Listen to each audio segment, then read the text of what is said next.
softball field. Please like to call order the regular scheduled meeting of the Kingston City Council. I'd like to ask everyone to please stand, and I would like to ask Mr. Pearson to lead us in a word of prayer. Vice Mayor Stockton, lead us in the pledge of the flag. Our Heavenly Father, in these troubled times, we come before you. This council comes to do the work of this city, and we pray that you will give them wisdom and discernment. We pray for their injured member, Tony Brown, this evening, and we pray for his speedy recovery. For in Jesus' name we pray. Amen. I pledge allegiance to the flag of the United States of America and to the republic for which it stands, one nation, under God, indivisible, with liberty and justice for all. Thank you, Mr. Madam Clerk, you can just call the roll. Councilmember Bragg. Here. Councilmember Brown. Councilmember Childs. Here. Councilmember Humphries. Here. Vice Mayor Stockton. Present. Councilmember Wright. Present. Mayor Dan. Present. Now can I get a motion to approve the previous minutes as written? I'll make the motion. Do you see any corrections or deletions to minutes? I do not. Council. Clerk, call the roll. Two sets, that people on both sets of minutes. Yeah, that includes the public hearing, right? All right, now clerk, call the roll, please. Councilmember Bragg. Yes. Councilmember Childs. Yeah. Councilmember Humphries. Yes. Vice Mayor Stockton. Yes. Councilmember Wright. Yes. Mayor Dan. Seeing no citizens here tonight for comments, we'll go into reports to the mayor and council. Start with Mr. Wright. Anything to report, sir? Just that we had a successful cleanup of areas around Kingston. I'm sure they're probably going to touch on that. We were able to pull out about 1,300 pounds of trash out of the river, so that was a good thing. And also, I just got some information that the Oak Ridge IDB passed 6-1 in favor of entering into the purchase agreement for the parcels in the Horizon Center for the motorsports park. So once that moves forward, hopefully we'll see a lot more activity on Galahar Road. That's all I have. Stop it, do you think? Yes, I do have. I have our new TDOT bike route that goes through Kingston that will have the signage that's begun, that as you go in the city, you've got share the road signs, and the motorists shall get 3 feet clearance. Really excited that this actually took the senator, state rep. We had TDOT, is a lot of people involved, and then of course the city allowing us to, they were able to get the signs in and put the signs up. So really excited about our new bike signage for safety. And then also our little library, I sent everybody a picture, dropped it off. This was donated by Teresa and David Mason, and it's already full. Really a great thing as far as it's share a book. You can leave a book and take a book, and allows you to read while you are walking along our beautiful park if you want to sit down or if you're watching sports. So it's a great thing to have. The other thing is the Tennessee grants, where we were able with Outdoor Kingston to start our mural tour. That's fixing to take place this week.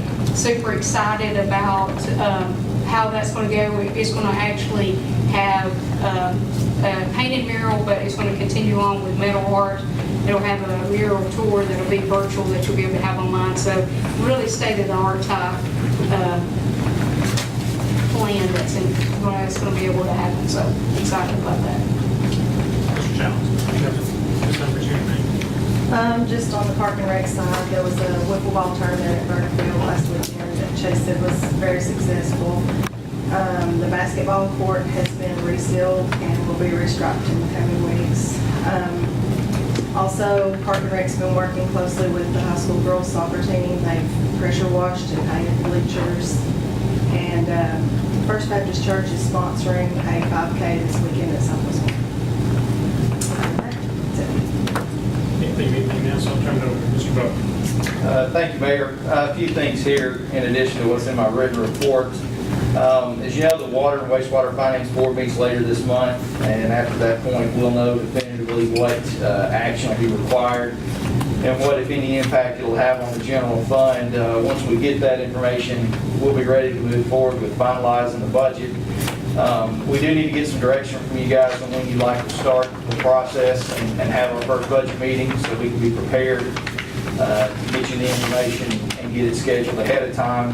One thought I had is that maybe we do a budget workshop on Friday the 4th, assuming that day works for everybody and you're ready by then, and then potentially we could have the first reading at the council meeting on the 8th, and then just have to do a special call meeting for the public hearing and the second reading later that month. But got a lot to do with the budget, the certified tax rate, and that sort of thing. But if we get once we get the finance board meeting out of the way, we know exactly what we're dealing with. We can be ready to go pretty quick. So we just need you guys to decide when you want to have that budget workshop. So it's nothing we'll have to have an answer on right now, but we can, if anybody has some feedback on that, let us know. And we'll start planning for that. After months and months of back and forth, Kelly's put in countless hours on this, very slow process, frustrating process with FEMA. They finally agreed to pay us just under $61,000 for the damage to Greenway. It's about $30,000 less than the engineering estimate that we submitted to them. I've asked Tim Clark to meet with the contractor just to get us an estimate of what he thought the repair cost would actually be, so we can see if that amount will come anywhere close to fixing the damage. It's possible that we'll be able to fix it back like it was, which was one of the sticking points with FEMA, but not allow for improvements to the initial design that might actually stop this from happening again in the future. There is an appeal process. We aren't very optimistic about being successful in that, but I'll keep you posted as we go forward and see what what we think our best course of action is, and try to maximize those funds as best we can. Just to give you an update, we're working with TDOT on still working with TDOT on the preliminary design for Ladd Boulevard for the STP paving. We hope to have this done this year. I'm not 100% confident we will. We're still working with them on the process for whether we advertise RFQs for the design work and the construction, or if we go with a firm that they've already screened and approved. At this point, we're in a position for a job no bigger than this, whatever's going to be quickest. So we want to get this going. I should have more within the next couple of weeks to report back on that, but it's still moving forward. But again, everything dealing with state government is slower right now with COVID and so many people working from home. So it is a slow process, but we're still working on it. Just one more thing, you might have seen an email today. Census workers, they're currently out. I think they've started their home visits, following up with people who haven't completed it. As of yesterday, Kingston's completion rate was 68.7%, which is higher than the county and state rate of 62% and the national rate of 63%. So we've been and continue to do good on that, and encourage everyone who hasn't done so to participate. Obviously, this information is going to be very important in determining our access to federal funding for the next 10 years. So certainly encourage everybody to take just a couple minutes and do the census survey. And other than that, the only other thing I have, a couple real quick, I'll echo what Stephanie said. We did have a river cleanup. Keep Tennessee River Beautiful is an organization that we partnered with on that. It was kind of thrown together at the last minute. We just wanted to get them here, get them used to doing some work in Roane County, and they're definitely going to be back. They said, Kingston, they're thinking this winter when the water goes down, getting a big crew in, doing a good cleanup. So had a good time doing that. And the only other thing I have in front of you, you have something, a letter from the fire department. They're looking for approval to surplus an old Crown Victoria they have. And we didn't get that time to get it on the agenda, so if somebody wouldn't mind adding that to the agenda, we'd like to move forward on that. That's all I have. Are there any questions for the city manager? All right, seeing none, item 7 is addition of items to the meeting agenda received after the close of the agenda deadline. by unanimous consent of all members present. Mr. Mayor, I'd like to add the surplus vehicle to the agenda. Got a motion to add the surplus vehicle to the agenda. Is there a second? I'll second. Got a motion and a second. Madam Clerk, call the roll, please. Councilmember Brackett. Yes. Councilmember Childs. Yes. Councilmember Humphries. Yes. Vice Mayor Stockton. Yes. Councilmember Wright. Yes. Mayor Dale. Aye. 6 ayes. That'll be item I on your agenda. Number 8, excuse me. I was just say thank you. Okay. Number 8, there's no unfinished business. Or new business. 8, consideration of the second reading of ordinance 2006-0901, an ordinance amending the municipal zoning code to increase the fee for appeals to the Board of Zoning Appeals. Do I hear a motion for this second reading?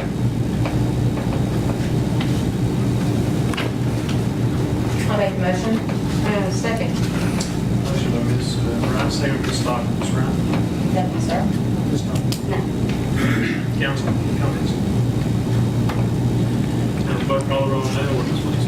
Councilmember Brackett. Yes. Councilmember Childs. Yes. Councilmember Humphries. Yes. Vice Mayor Stockton. Yes. Councilmember Wright. Yes. Mayor Dale. Aye. 6 ayes. Item B is consideration of second reading of resolution 2003-10-2, a resolution annexing territory parcels 109, 110, 114, 114.01, and 118 on the Bromkane tax map 57 and incorporating said territory into the corporate limits of the city of Kingston, Tennessee. Do I hear a motion to accept this second reading? I'll make the motion. I'll second. Motion by Mr. Childs, second by Ms. Wright. Mr. Childs. Ms. Wright. Excited to see our city limits expanded. Council, any comments? Madam Clerk, call the roll, please. Councilmember Brackett. Yes. Councilmember Childs. Yes. Councilmember Humphries. Yes. Vice Mayor Stockton. Yes. Councilmember Wright. Yes. Mayor Dale. Aye. 6 ayes.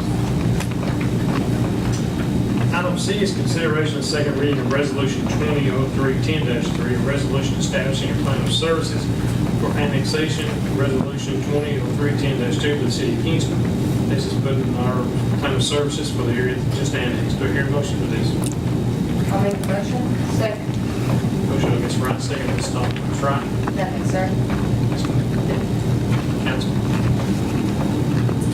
Madam Clerk, call the roll, please. Councilmember Brackett. Yes. Councilmember Childs. Yes. Councilmember Humphries. Yes. Vice Mayor Stockton. Yes. Councilmember Wright. Yes. Mayor Dale. Aye. 6 ayes. Item D is consideration of second reading of ordinance 2003-10-1, an ordinance amending the zoning map of Kingston, Tennessee by zoning certain territories annexed by resolution 2003-10-2 as C4 controlled commercial district. To hear a motion to change this zoning. I'll make the motion. Motion by Mr. Brackett, second by Mr. Childs. Mr. Brackett. Mr. Childs. Council. Madam Clerk, call the roll. Councilmember Brackett. Yes. Councilmember Childs. Yes. Councilmember Humphries. Yes. Vice Mayor Stockton. Yes. Councilmember Wright. Yes. Mayor Dale. Aye. 6 ayes. Item E is consideration of resolution 2007-14-1, a resolution to request that the Tennessee Valley Authority cooperate in the development of the former Southwest Point Golf Course property. Do I hear a motion for this? I'll make the motion. Do I hear a second? Second. Motion by Ms. Wright, second by Mr. Childs. Ms. Wright? Nothing, sir. Mr. Childs? Council, anyone? Madam Clerk, call the roll. Councilmember Brackett. Yes. Councilmember Childs. Yes. Councilmember Humphries. Yes. Vice Mayor Stockton. Yes. Councilmember Wright. Yes. Mayor Dale. Aye. 6 ayes. Item F. Right along. Consideration to authorize the city manager to solicit requests for proposals for LED street light and ball field lighting replacements. Second. Motion by Ms. Stockton, second by Mr. Childs. Last week we had those guys come and talk to us, and we got a bit advised that other cities, what they've done is request proposals, so I'm sure they'll be one of the companies doing it. Any questions from council? We will need. A lot for safety and everything. Madam Clerk, call the roll, please. Councilmember Brackett. Yes. Councilmember Childs. Yes. Councilmember Humphries. Yes. Vice Mayor Stockton. Yes. Councilmember White. Yes. Mayor Dale. Aye. 6 ayes. Item G is consideration to approve and authorize the mayor to execute a franchise agreement between the city of Kingston and Comcast of the South.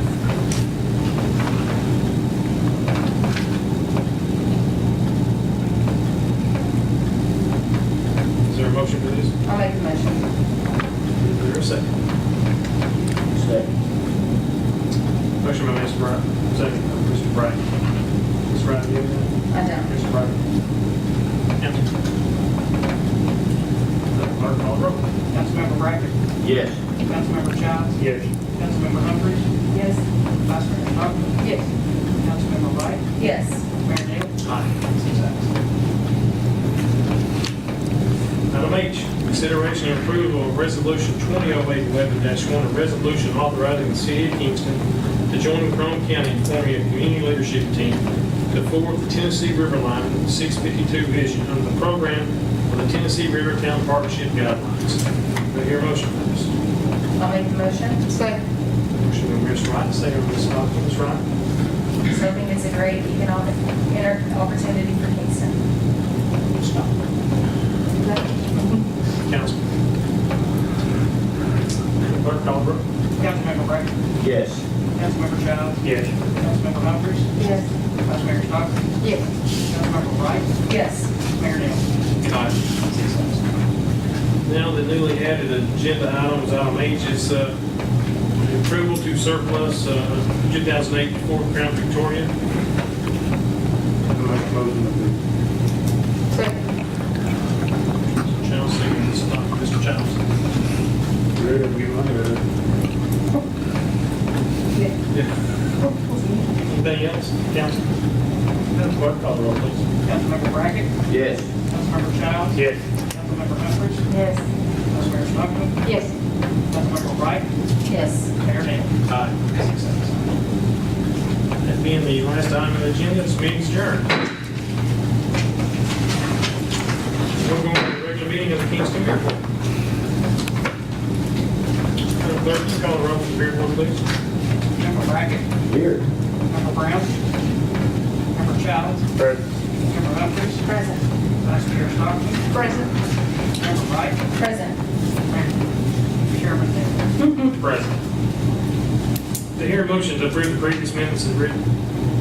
Make a motion. Second. Any corrections or deletions to the minutes? Seeing none, Madam Clerk, you call the roll on the minutes. Member Brackett. Yes. Member Childs. Yes.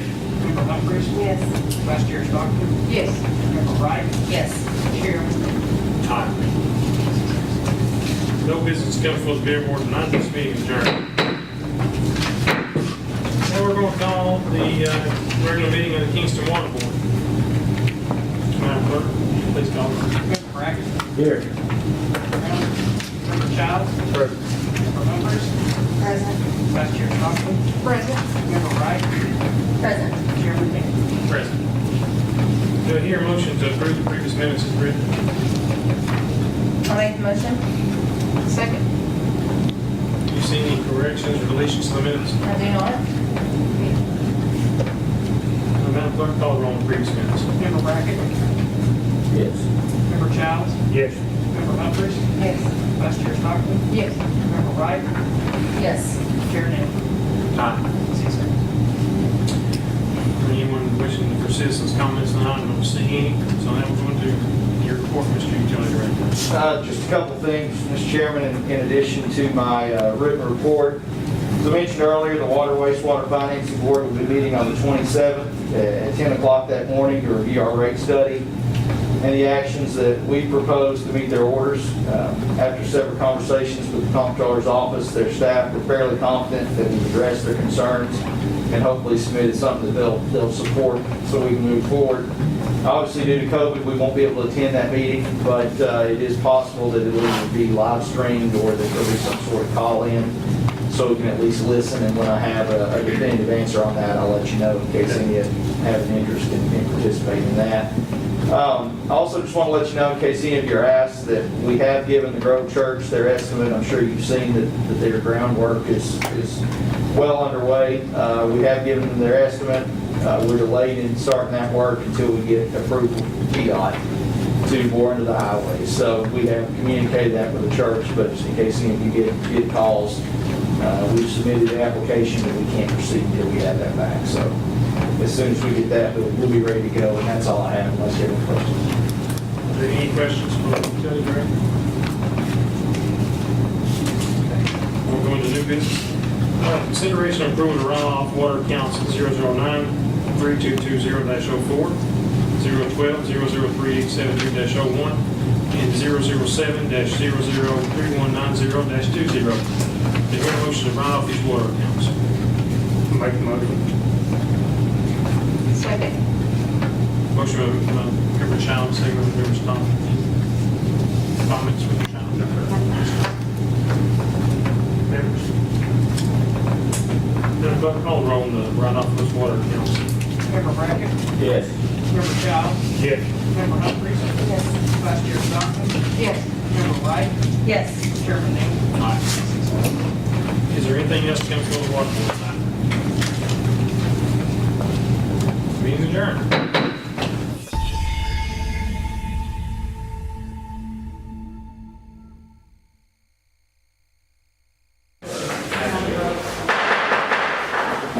Like to call this Harriman City Council meeting, August the 4th, 2020 to order. Before we get started, we'll have a prayer by Councilman Wright, followed by the pledge. Councilman Wright. Yeah, we join me, please. Father, as we begin this meeting here tonight, we pray that your spirit in battle of thoughts and actions as we consider the business of our city. Father, may your actions be pleasing to not only our neighbors, but to those throughout the world as we go through these times that we're in at the present.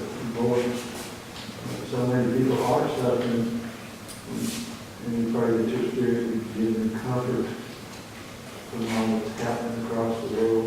Our prayers for your wisdom and guidance for all of our people during this time, and leadership, helping to get us through the things that we face. Christ in His prayer.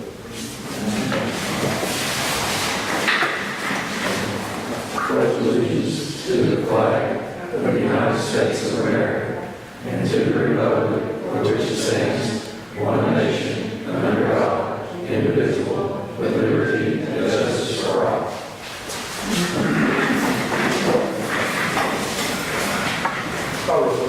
Alicia Harris. Here. Buddy Holly. Here. Tim Johnson. Here. Kenny Me. Here. Sam Russell. Here. Lonnie Wright. I'd like to declare a quorum. Motion to approve the minutes of the July the 21st, 2020 meeting. I make the motion. Motion by Councilman Johnson, second. Second by Councilwoman Harris. Councilman Johnson. No, sir. Councilwoman Harris. No. Floor is open for discussion. Call the roll, please. Alicia Harris. Yes. Buddy Holly. Yes. Tim Johnson. Yes. Kenny Me. Yes. Sam Russell. Yes. Lonnie Wright. Yes. Motion carries. Motion to pay the salaries. Motion from Councilman Wright, second. Second, Councilman Holly. Councilman Wright. Councilman Holly. Floor is open for discussion. Call the roll. Alicia Harris. Yes. Buddy Holly. Yes. Tim Johnson. Yes. Kenny Me. Yes. Sam Russell. Yes. Lonnie Wright. Yes. Motion carries. Motion to pay the bills. Make a motion. Motion by Councilman Johnson, second.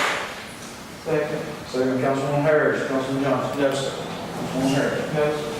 Floor is open for discussion. Call the roll. Alicia Harris. Yes. Buddy Holly. Yes. Tim Johnson. Yes. Kenny Me. Yes. Sam Russell. Yes. Lonnie Wright. Yes. Motion carries. This time, we're here for delegation. If you'd like to address this council, please come to the podium, state your name, address, and limit your comments to 3 minutes.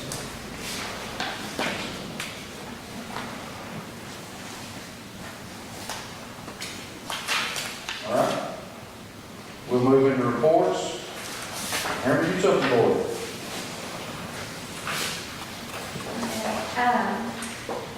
So HP's adopted an updated pandemic response plan.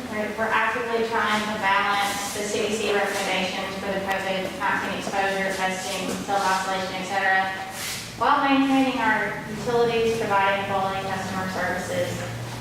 Our customer lobby is currently closed until further notice. We are able to assist all of our customers through our 4 drive-through lanes, and as well as on the phone and internet. You may have noticed that we recently installed an access road from the lower end of the Westfield subdivision to Cardiff substation. This is going to allow us to drive the line to access our outages rather than having to send a man to walk through there. And our cast iron gas replacement project is continuing through the end of the year. A map of the affected area is still posted on our website for anyone that's interested. Currently, crews are working in the Walnut Hill area. And right around the Oasis Market, we'll actually have they're going to have to use some temporary red lights along Old Run Street, kind of between Margrave and Chestnut to help with traffic controls. You may see that in coming days. I expect that each evening those traffic lights will be taken down. And then lastly, you may see that we've been putting on Facebook where our crews are working on water meter replacements. Right now, they're in the vicinity of Old Harriman Highway between Ben Henry Road and the intersection of Highway 299 and Highway 382 in Wendell's Market. There's also a link on our website for that area. Are there any questions for me?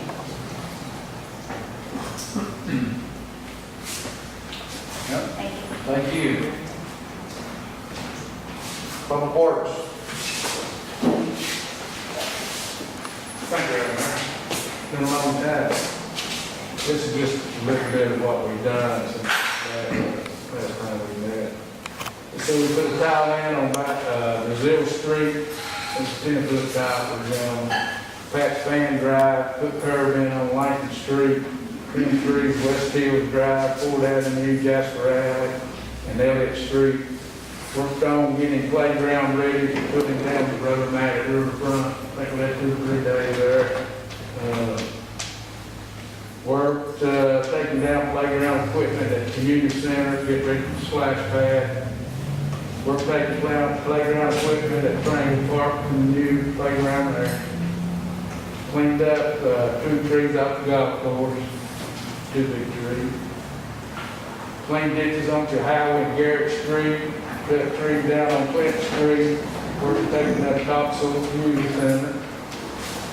I was dropping dirt at community center splash pad.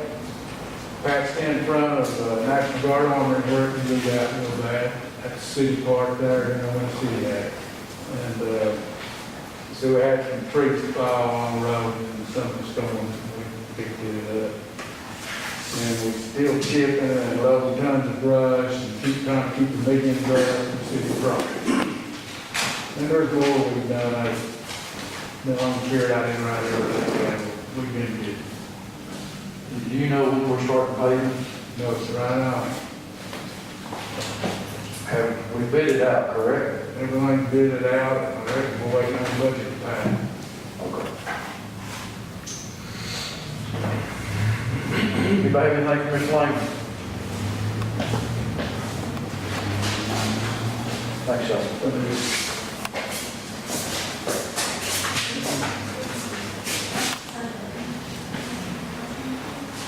Events?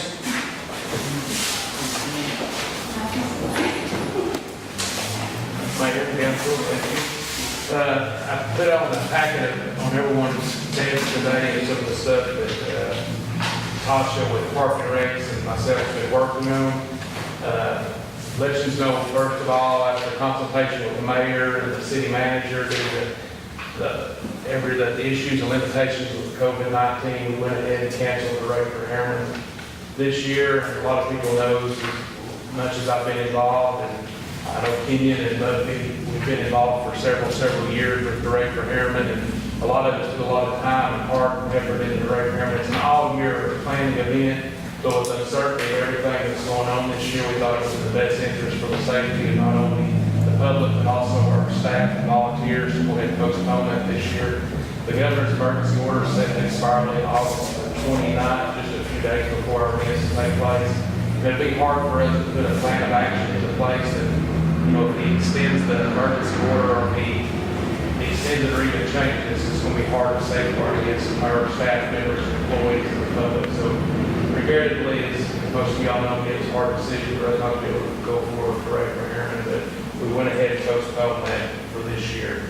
Also in your packet, Natasha put a lot of this together. The farmer's market's still going on Wednesday 2 to 5, Saturday from 8 to 12 at the Riverfront Park. We've attached a flyer there for you to look at that. Also, Kids Day at the market, that's going to be August the 8th, 10:30 to 12:30. There's going to be a lot of contests there. There's going to be a watermelon eating contest for ages 5 to 7, 8 to 11, and ages 12 to 16. You can register your Facebook Farmers Market or contact Natasha. The number is there. There's going to be bird feeder craft to go at the market. There's going to be Sparky the fire dog with the Monroe County Emergency Office of Emergency Services. There's going to be a lot of fun games for the kids. Also, sort of something that we've come up with, Natasha's worked really hard with. It's going to be movies in the park. That's going to start this Friday night, August the 7th, with Toy Story 4. This Friday, there's going to be Alice in Wonderland with Three Rivers Theater will be performing starting at 7 o'clock. That'll be this Friday. The movie will start at 9 o'clock or just dark there. There's, let's see, 1, 2, 3, 4, 5, 7 movies, and we tried to include, we did polls on Facebook to try to gauge from the public. We had date night, we had scary movie night, we had different ones. We let the public vote on the movies it was going to show, and attached it shows the movies that wanted those polls that we did. So we're looking forward to that. It's going to be socially distanced, all the movies. It's going to be a drive-in. It's going to be marked off. You can bring your vehicle in. There's going to have just little areas for you and your family to stay at so you can socially distance properly. There'll be concessions available, but there'll be people that's going to be coming around like the old-fashioned days where you can order from the thing. So we're going to try to keep everybody in their own little bubble area there to keep everybody safe. But that's our report I have for you tonight. But any questions or comments that we have to answer. Do I have anything for Mr. Ellis? That, August 8th, that's at Riverfront. Yes. Okay. That'll be at the farmer's market. What does it start? It starts at 10:30 and goes to about 12:30. Okay. And I think to go with events, I've been in contact with Candace with HEB about the trunk or treat. I think the decision will be made sometime in August for the latter part as to whether that will continue this year or not also. So I'm hoping it gets to go forward, but we'll see what happens. So much uncertainty as far as that. Thank you. Parks and Rec. We're going to be working on football and cheerleader sign-ups. We're going to extend it through the 14th. We've got plenty of cheerleaders. We're still working on trying to get the football players in to sign up. And we've got the coaches and everybody working together, calling and seeing what we do to get them in there. Something working hopefully by the 17th, by enough in there to play. Working with the other Rockwood and Kingston, everybody working together. We're going to be doing the same thing as middle school and high school with TAA rules to make sure we follow all that. And we're working on that. We've been working on the splash pad for the last few weeks. I know Tractor's been good, have his trucks down to help us out. They would actually, I think I've called most everybody, but just a lot more work need to be done there than we can actually do. We already put like 100 loads of dirt in there to build it back up, but it takes so much of the topsoil off to get the ground in it. We have to take a density test and get the ground back up to 4 to 5 inches to level. That's what we're working on now. And hopefully, weather permitting, we'll get that done this week. And I talked to Rob Cantor from Great Southern Company that actually is going to do the contracting for us. And he'll probably next week, he already come down last Friday and looked at it, so it's looking really good. So we can get the crews and return over to them so they can actually start working on the splash pad while we go to the parking lot. So we've got that working. All the equipment's in for the splash pad and all the equipment's in for Trainer Park up there for the playground. We got all that. And I talked to him today, and he'll have that done by the 22nd of this month. So hopefully, in the next couple weeks, we'll start getting some of that done also. We ordered a merry-go-round and some, actually taller swings for the training park, and the merry-go-round's up at Kilfer Park. It's on back order, it'll be until probably middle of next month. So as soon as we get that in, we'll get all that stuff up and, get that out there. We built a stage. I know Jake and my crew, Preston and Steven and Justin, down at Riverfront Park, and it's, we probably put on 3 or 4 plays already, and I think Saturday we have over 100 people there. Really good. Donnie and Martha's working really hard to get stuff down there, and I sure appreciate them. I appreciate y'all allowing us to get that, and I think we'll get some more stuff too. Tasha's working real hard to have putting movies in the park. We're going to work on that Friday night. We're going to do the play before that, so a lot of good things going on there that we can get out without being all together and still, do stuff for our community and the kids too. In the golf course, we put on a tournament about the first of this month, raised about $3,000. We'll put that money back into the clubhouse. Look for some things to do there. Things going real good there. One of our biggest things now is work with NRCS. I have Josh West. I'm letting him come up and explain to you what's going on. He's been working with them just about for the last few months, every day and knowing, because we run into a little snag. So me trying to explain it to you, I'm going to let Josh West make it easy and explain to you. Thank you, Charlie. Mr. Mayor, members of council. As Charlie said, I've been working with the federal agency, the NRCS, to secure funding to make repairs to both Riverfront Park and a section of Lord Ford Road that were damaged in the last 2 serious flood events we've had. This process has been going on now for several months. Funding was secured, and currently we're going through the permit process with TVA. Part of that includes an archaeological evaluation of the site. The archaeologists were down here a couple weeks ago. They expedited that process. They classified us as an emergency case due to the damage to the park and the safety issues that were presented. But unfortunately, they did find some evidence of some material on site which could be of archaeological significance. I myself went down yesterday, down to the water level and on site, took some photographs of the site in question. I'll pass those around. Basically, what we're talking about is something called fire cracked rock, or FCR. These are natural stones which show evidence of not only being used in a fire as a tool, as an implement, but they're also arranged in a very specific man-made pattern. We're talking about a depth of about 8 feet below the surface and potentially 10 to 15 feet in from the shoreline prior to the flood. What that means is there's a possibility it could have been in existence before the founding of the town. It could be a prehistory site. So TVA is obligated by federal law to proceed cautiously. One option that's been presented to us is to pay for an archaeological expert to come down and evaluate the soil at that site to determine if it's a alluvial deposit, i.e. from flooding over the centuries, or if it's been stable, if it's been there for some time. Really, the only other option would be to refuse to allow this, which would essentially prevent the permit, the 26-hour permit from being approved. This is a $3,000 expense. We've already contacted the archaeologist, let them know that we would like to proceed. They'll be here on the 10th. And our hopes are that he finds this to be a alluvial deposit and we can move forward with a 26-hour foot and on the contract. However, if he does find that the soil is stable, this will instigate other processes within TVA, and there will be a consultation with the tribal councils, the indigenous peoples, to figure out what they would like to have done. I spoke to NRCS about that today. The biggest challenge due to COVID-19 is that none of the tribal councils are currently meeting. They've been in absentia for 3 months. Once we get a finding from them, the expectation is they will be interested in preserving the site, and the best way to do that is for us to proceed with the project. If nothing is done, it's just going to wash the archaeology away anyhow. But there is time built into that. Right now, the estimate would be somewhere in mid to late October before we saw a final approval of the permit by TVA. Once we have approval of our permit, then we can expect to get specifications from the NRCS, and then we can finalize our bid packages and go out for contract. I also confirmed with NRCS that this does not necessarily affect our work at Lord Ford Road. We do not require a TVA permit there. We already have an existing easement. So at this point, all we're waiting for at Lord Ford Road is the final specification package from NRCS. And our intention is to go ahead and work in parallel, preparing our RFPs and our bid packs, so that once we have that, we can get rolling. The other concern with NRCS is you're given a certain amount of days, 220 days from the approval of funding to execution of project. We're well inside of 150 days of that already. So I talked to RCS, they do anticipate filing for extensions. They do not see there being a problem with that. I asked what the length and duration of these extensions might be. In a recent project, they gave 3 60-day extensions in succession. So their exact words to me is, we do not want to not spend this money. It's in our interest to use it on this project, and we'll get there eventually. So they do not seem to be concerned about the timeline. The greatest concern is this archaeological finding.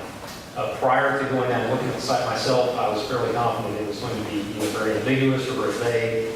The minute I went down there and looked at it, I realized there's high potential that there's something there. So again, there'll be many options presented to us at that point from TBA. The RCS said that typically what they're asked to do is to work around the archaeology. We're talking over 1,100 linear feet of shoreline here, and this is only a small portion. So my hope is that we've given some type of constraint that's only limited to that site. But again, that is up to TBA and the consultation with tribal councils. So at this point, it's just a waiting game, and we'll see where we go from there. Thank you, Mr. Mayor. Thank you.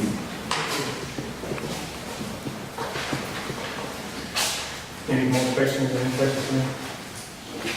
Any other questions for Mr. Jones? I have one real quick. Are y'all going to do anything to protect that?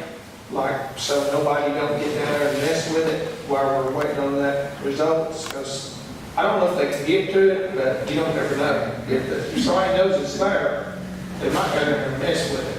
Tell back where it's at. You being The site in question is about 300 yards upstream from the Hampton Gravel Bridge, and it's about 8 feet down from the level of the park and about 6 feet up from the water. To get there, you have to be pretty determined. If you're coming off the parking side, you're going to fall in the water. If you're on a boat, you have to climb up the boat. So it's good then. And really, the biggest threat to it right now is the weather itself. If we have a significant rain or a flood event, it could potentially wash it all away. Yeah. But there's nothing we can do much about that. We do have orange barriers about 10 feet off from the shoreline for safety reasons anyway, and plenty of signs, so nobody should be going over there. Okay. For legitimate purpose. Thank you. Thank you, Josh, for coming down and sharing that with us. Thank you, Charlie, for your report. Yes, sir. Library. The library opened back up to the public on June 4th. Opened back up to the public on June 4th. Everyone was glad to be able to come back in and actually pick up their own books. But we still have some that would take books out to the car too, that are fearful and does not want to come in. And of course, we clean all the materials and furniture and computers after each person and make sure everybody's good. Federal government offered a grant to the library, which I think I told you all about the last time, the CARES grant. We did receive it. We don't have the signed contract yet, so I can't actually spend any money, but it's for $3,510. Of course, to buy specific things with it, hotspots, 3 hotspots, 4 Chromebooks. All this can be checked out when we get it. And Wi-Fi extenders so that it will go out in the parking lot better, or if something happens and people need internet. And also cleaning supplies. The $608 is cleaning supplies. And hopefully all this stuff, when it gets checked out, will get returned to us, what we're hoping. And the library will again be applying for the LSTA grant, which is the Air Tech grant that we apply for every year. We're hoping to get another AWE learning station. We have one. It's a children's computer, and it has all these really neat educational games, and it is always very busy, so we're hoping to have another one so that the kids don't have to wait in line for that. But they are very expensive. They're $3,199 for just one. But I'm going to ask for it on the grant and a monitor, a couple of monitors and a scanner, but this is a matching one, 50% matching, so I may have to let some of those go. Some of the won't go. But the CARES grant was the one from the federal government was completely paid for. We're still working on the top grant. We hadn't been able to have our computer classes. It's a big thing. And I'm hoping that we can after Labor Day, which the top grant pays for, and they also pay for us to have more hotspots too. And we're in the process of getting all those catalogs so they can start being checked out. And the coding is still online because we couldn't do it in the library. So if anybody's interested in learning coding, it does not have to be just children, adults may too, because it's really very interesting. It can be done online, it's on Facebook, or you can go to the library and get the website. We're going to have a book sale from August the 10th to August the 24th. Of course, seniors and people that are at higher risk, we would have them coming in the mornings, and everyone else later. And of course, the amount of people will be limited, and it goes on for 2 weeks. Connie Maxwell finished up her children's program. She did it all online. This is the very first time we've had her summer reading program online, which of course she didn't finish her regular program online too. And actually, she paid $91 to register. Right. Yeah. And then 13 teams. So, and Earl Duff, again, Tim Duff from Earl Duff Subaru, he again paid for it because we also had some presenters online too. And we, of course, handed out prizes and gifts and stuff, rewards. And of course, we're hoping to start all of our programs after Labor Day, which we have 5 children's programs, along with the computer classes. If all things goes well, and we can. I've been in talk with Kevin, and we're discussing how to do it safely too. And like I said, if anybody wants books, come to the library. Go back for $3. You can't beat that price. Thank you. Anybody have anything for Laura? Thank you. Thank you. Thank you, ma'am. Chief Financial Officer, Dr. Kirby. We finally closed out the financial report for 2019. We had no findings, which is a good thing. We put in a contract with Crane Thompson Jones to audit our 2020 business, and that will start taking place pretty soon after I close the books for the year of 2020. Completed budget amendment, completed draft budgets that you have here tonight. Approved the property tax shell that will be used this year for mailing. And we finished out with all of the general ledger entries that we're ready to do for accounts payable. So we are in a position now to close out last year and begin inputting a budget for the current year in general ledger. That's all I have. Do you have anything for Dr. Kirby? Thanks, sir. City Attorney. Yes, you may recall the city had a trial back in February for the annexation case with Gerald Largen. Back in April or May, he filed a motion for a new trial, and I'm waiting on the Chancellor's office to give us a court date. Mr. Largen asked for a hearing on that motion, and it's been delayed because of coronavirus and court closures. But I expect to get a court date sometime in October of this year. So when I get that date, I'll let everybody know. Also, I was in court in June for code enforcement matters.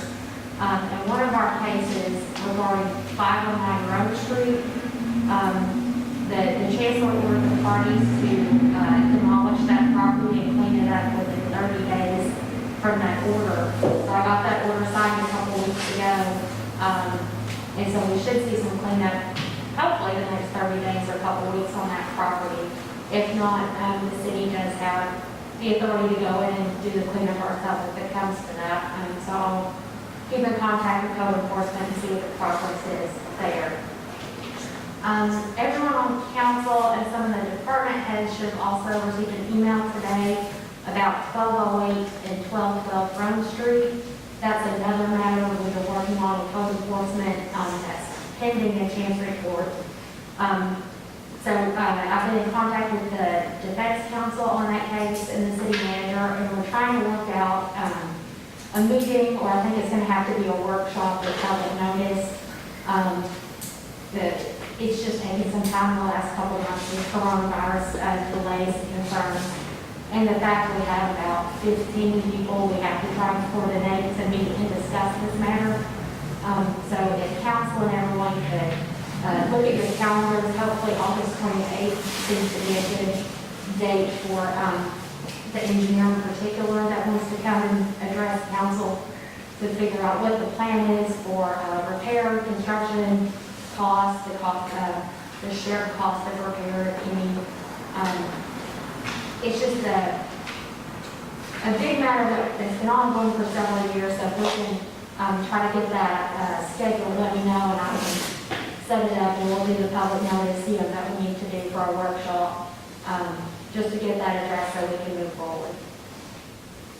So otherwise, if we don't, there is a court date in October, if there's not some other settlement or agreement before then. Anybody have any questions for the city attorney? How soon do you have that information to get it in the paper? I think the city manager said, we'll just need a couple days, actually.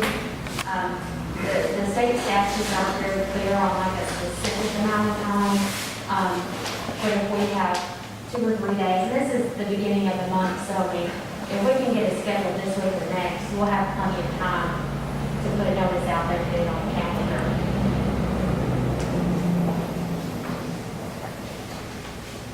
Any other questions? The property that they've got 30 days, that's the old jury shore, Yes, it is. and that's already in process? The court order was signed July 22nd, and it was ordered 30 days. After the court hearing, the defendants actually hired an attorney who contacted me, asking for more time, and I spoke with the code enforcement and asked how they felt about it, and they wanted to move forward because that's been ongoing for several years as well. And the chancellor was pretty hard on his parties that day, that he felt it was an imminent risk to the public that we really don't need to wait. So the order was signed July 22nd, so technically their 30 days is the end of this month. Okay. Let me ask you a question about what about the property across the street up here? Have we turned it in? It's got the trees growing out in front of it? The one that's on the corner, That's, next to Chase. yes, it's right from Chase, yes. Yes, the issue with that, the property owner is in Georgia, and I can't get him served. I sent it to the Secretary of State and it's returned undelivered. So I have to work and find another address for him to try and get him served notice before we can move forward in court. It's filed, but I can't do anything else until I can prove that I have served him notice. Okay. I seen them up here working on this building for about a week ago. We don't win this, the owner of that building and that building. That's where I was wondering why we wasn't saying who was doing what. I can talk to code enforcement because sometimes they have more eyes to contact with people, and so if you see them, we'll try to get them served if we can. Okay. Thank you. Any other questions for the city attorney? All right, thank you, ma'am. City manager. We have submitted to the state the application that they require for each city to submit to plan on using the governor's grant allocation funds. That was available July 1st, and we have since received those funds. So we do have them. They're available to be spent as soon as we pass the budget, and have been dedicated to a particular expenditure. We also have the opportunity to claim reimbursement on some expenses that we've had related to the COVID pandemic. The state is allocating some additional funding for each city and county on a per capita basis. This would be for items that are purchased specifically for COVID-related things beyond what you would normally have from operating expense. We also have a reimbursement opportunity from FEMA as well. Some of these overlap, some of them do not. One option that we're looking into, we're still trying to get clarification on, is there is a chance that we may be able to get reimbursement for some of the personnel time. We divided up our shifts and sent part of the crews home. If they were at home not working, if they were at home on standby, then we may be able to get reimbursement for their time. We submitted this afternoon a form to the USDA on the application for obligating the funds for this building and hospital demolition. As I understand it, we should, the director of USDA should sign one more paper. Once that's done, they'll send the paper back to us for the mayor to sign. When we send it back in, then they'll be able to obligate the funds. And it's my understanding they're meeting on Thursday of this week, so the goal is to have the funds obligated by the end of this week on their part. We have a form that we'll be submitting tomorrow to TDOT for Title VI certification for all of our grant funding projects that we have through them. It's very similar to the survey that we have to submit to the military department each year, who keeps track of Title VI information. We just recently received our agreement from Norfolk Southern, which was one of the things that was holding up the project, as well as clearance from AT&T on their utilities. So the only thing that we're waiting on is we've talked with TDOT today, and we're trying to find out the status of the right-of-way permit that they have to issue to us. We do have a letter indicating that when they approve the plans, they will issue the permit. Well, they have already approved the plans, so we're trying to locate where the permit is that's supposed to be issued. But in relation to that, we put out an RFQ request for CEI services on that project, so that we can have that ready at the same time that we are ready to begin construction. We've received about 7 or 8 responses, and a copy of those have been sent out to the street committee members so that they can review those and make a recommendation to council as far as which firm to select for that work. And then also on the CMAC project, same thing, we sent those out to the street committee. This is actually for the environmental and engineering design. The only difference there was we only received 2 responses as opposed to the number that we received from the CEI.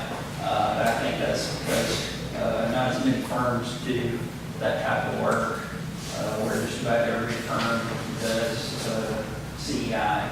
And then lastly, there's a mediation date set for later this month in some litigation with the city and HEB has been named in, and the attorney representing us has asked the city to send a representative, and so I'll be going to attend that mediation on behalf of the city, though it is primarily an issue for HEB. Do I have any questions for City Manager? Yeah, you did send us out an email mandating masks in all city buildings? I think, didn't you tell us that you were requiring that? Yes. Are you having any issues with that? We have some people that don't wear the masks when they come in. You let them in? We do not let them come past the lobby in the city office or the police department.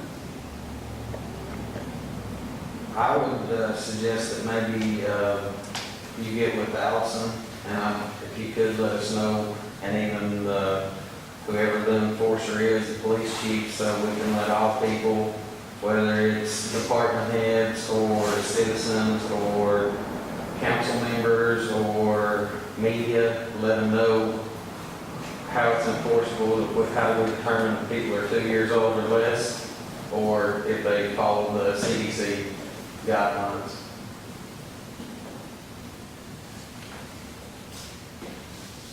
There'll be some way to prove it, that you have an underlying health condition, which I think is what they say, or maybe carry your birth certificate to show your old man. And with the lobby, most people do leave before the enforcement can get there. Well, that's fine. I mean, people are complying, and yeah, there's no need to enforce, but I'd say it's more for the non-compliant. Any other questions for city manager?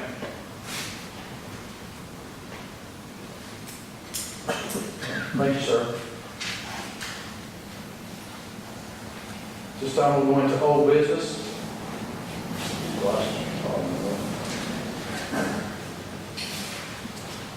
Only item on old business, discuss and possibly approve final reading on ordinance number 0720-01, an ordinance entitled, an ordinance amending ordinance number 0719-01, being an ordinance to establish a budget for the city of Harriman, Tennessee for the fiscal year beginning July the 1st, 2019 and ending June 30th, 2020. This is just getting everything so that you want to... Can we speak to that? Yes, sir. Okay, this ordinance basically amends the prior year budget that we just finished in June 30.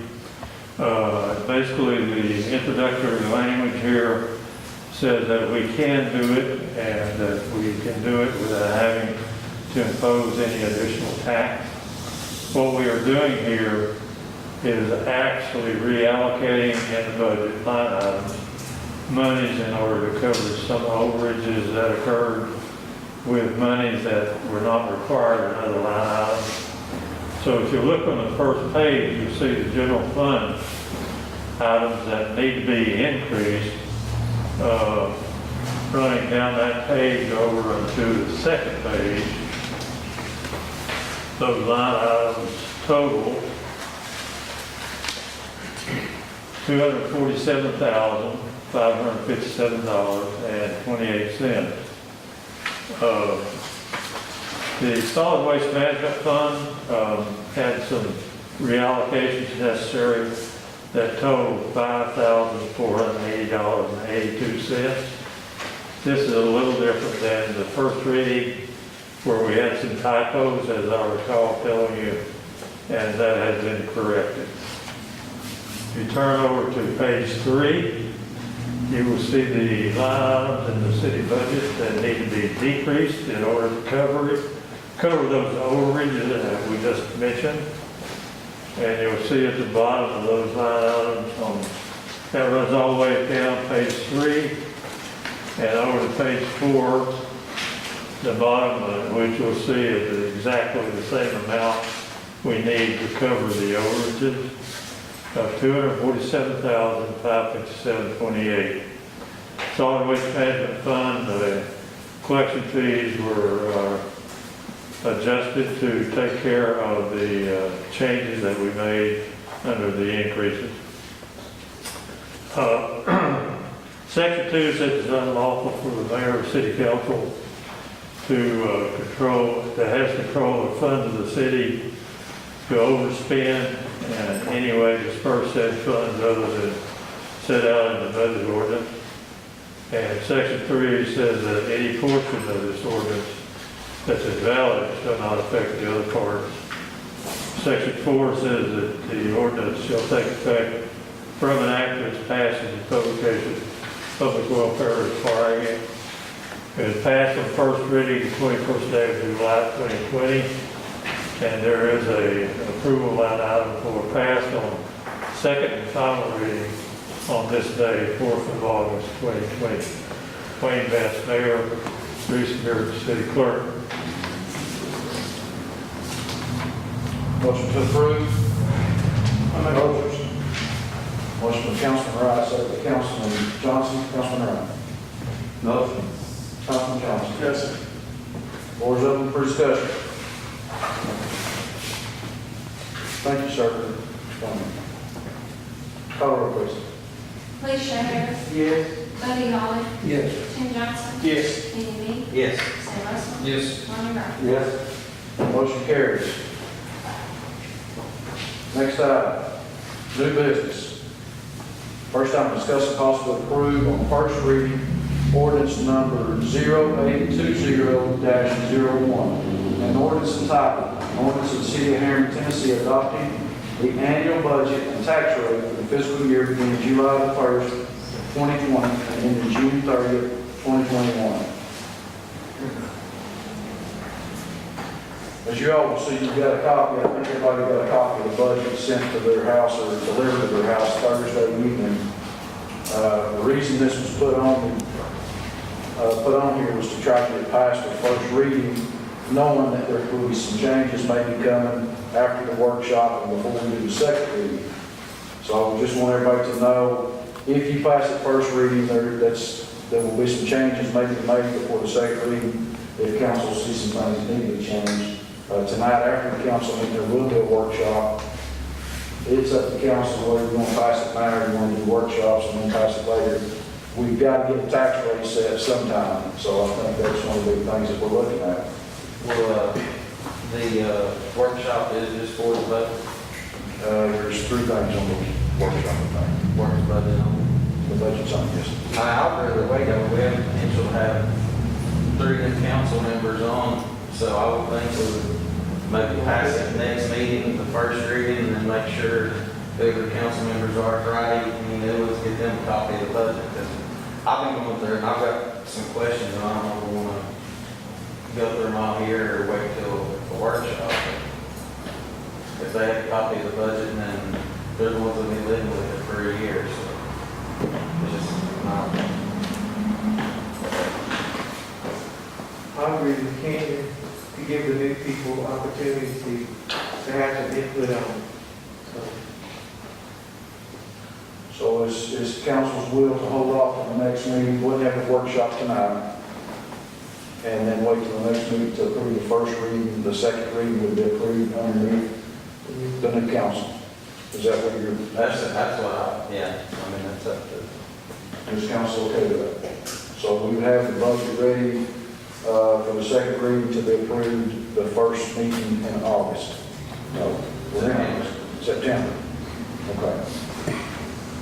All right, I don't think that's going to hurt us too bad. I think the biggest thing on there is looking at the tax rate, how we're going to put the tax rate we're going to stay with. I might add that we can't order our taxes for the year from the state until we get a tax rate. So it will delay the arrival of the files for a tax rate, but it's still within a time frame that's manual. So if everybody's all right, we'll hold off on that and have a workshop tonight, discuss it, and then we'll look to approve it at the next council.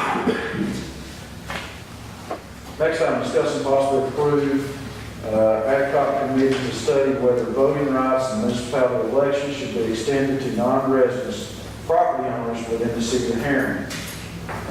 Let me explain this real quick. We have been talking since I've been mayor for 4 years about allowing people that owns a house or property within the city limits the right to vote. They're paying taxes for that property in that house, whether they should have a right to vote or not in the election. Now, let me be very clear. That does not mean if you own a house or property, and this was to pass, that you can run for elected position within the city. That's not what this is. You have to reside within the city to run for elected position in the city and take that oath. So I want to make sure that y'all understand that. This is not allowing anybody to run for any elected position. It's just giving people that own property the right to have a say-so as to where the taxes go.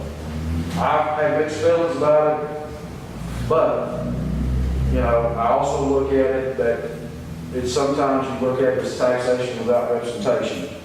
So I look at it from both different ways, and what I'd like to do tonight is form a committee that will research it, look at it. I know the city of Kingston had done this back years ago. Some other cities are doing it, but I'd like to form a committee, let them go research it, bring it back to the council. By the time it comes back, we'll have probably the new council members in here to make that decision and move at that time as to what they feel like needs to happen. So what I would like to do tonight is ask Mr. Hawley and maybe Mr. Wright if they would take care of that committee and do the research on this and see what it is. I've already got the one from Kingston as to what they do. You know, I think it's it's easy to research. It's just depending on what this council wants to do and what rights you want to give those people out there. So I don't think that it would require any movement from this board because we're just having a committee. It is a non-voting committee. It's just a committee that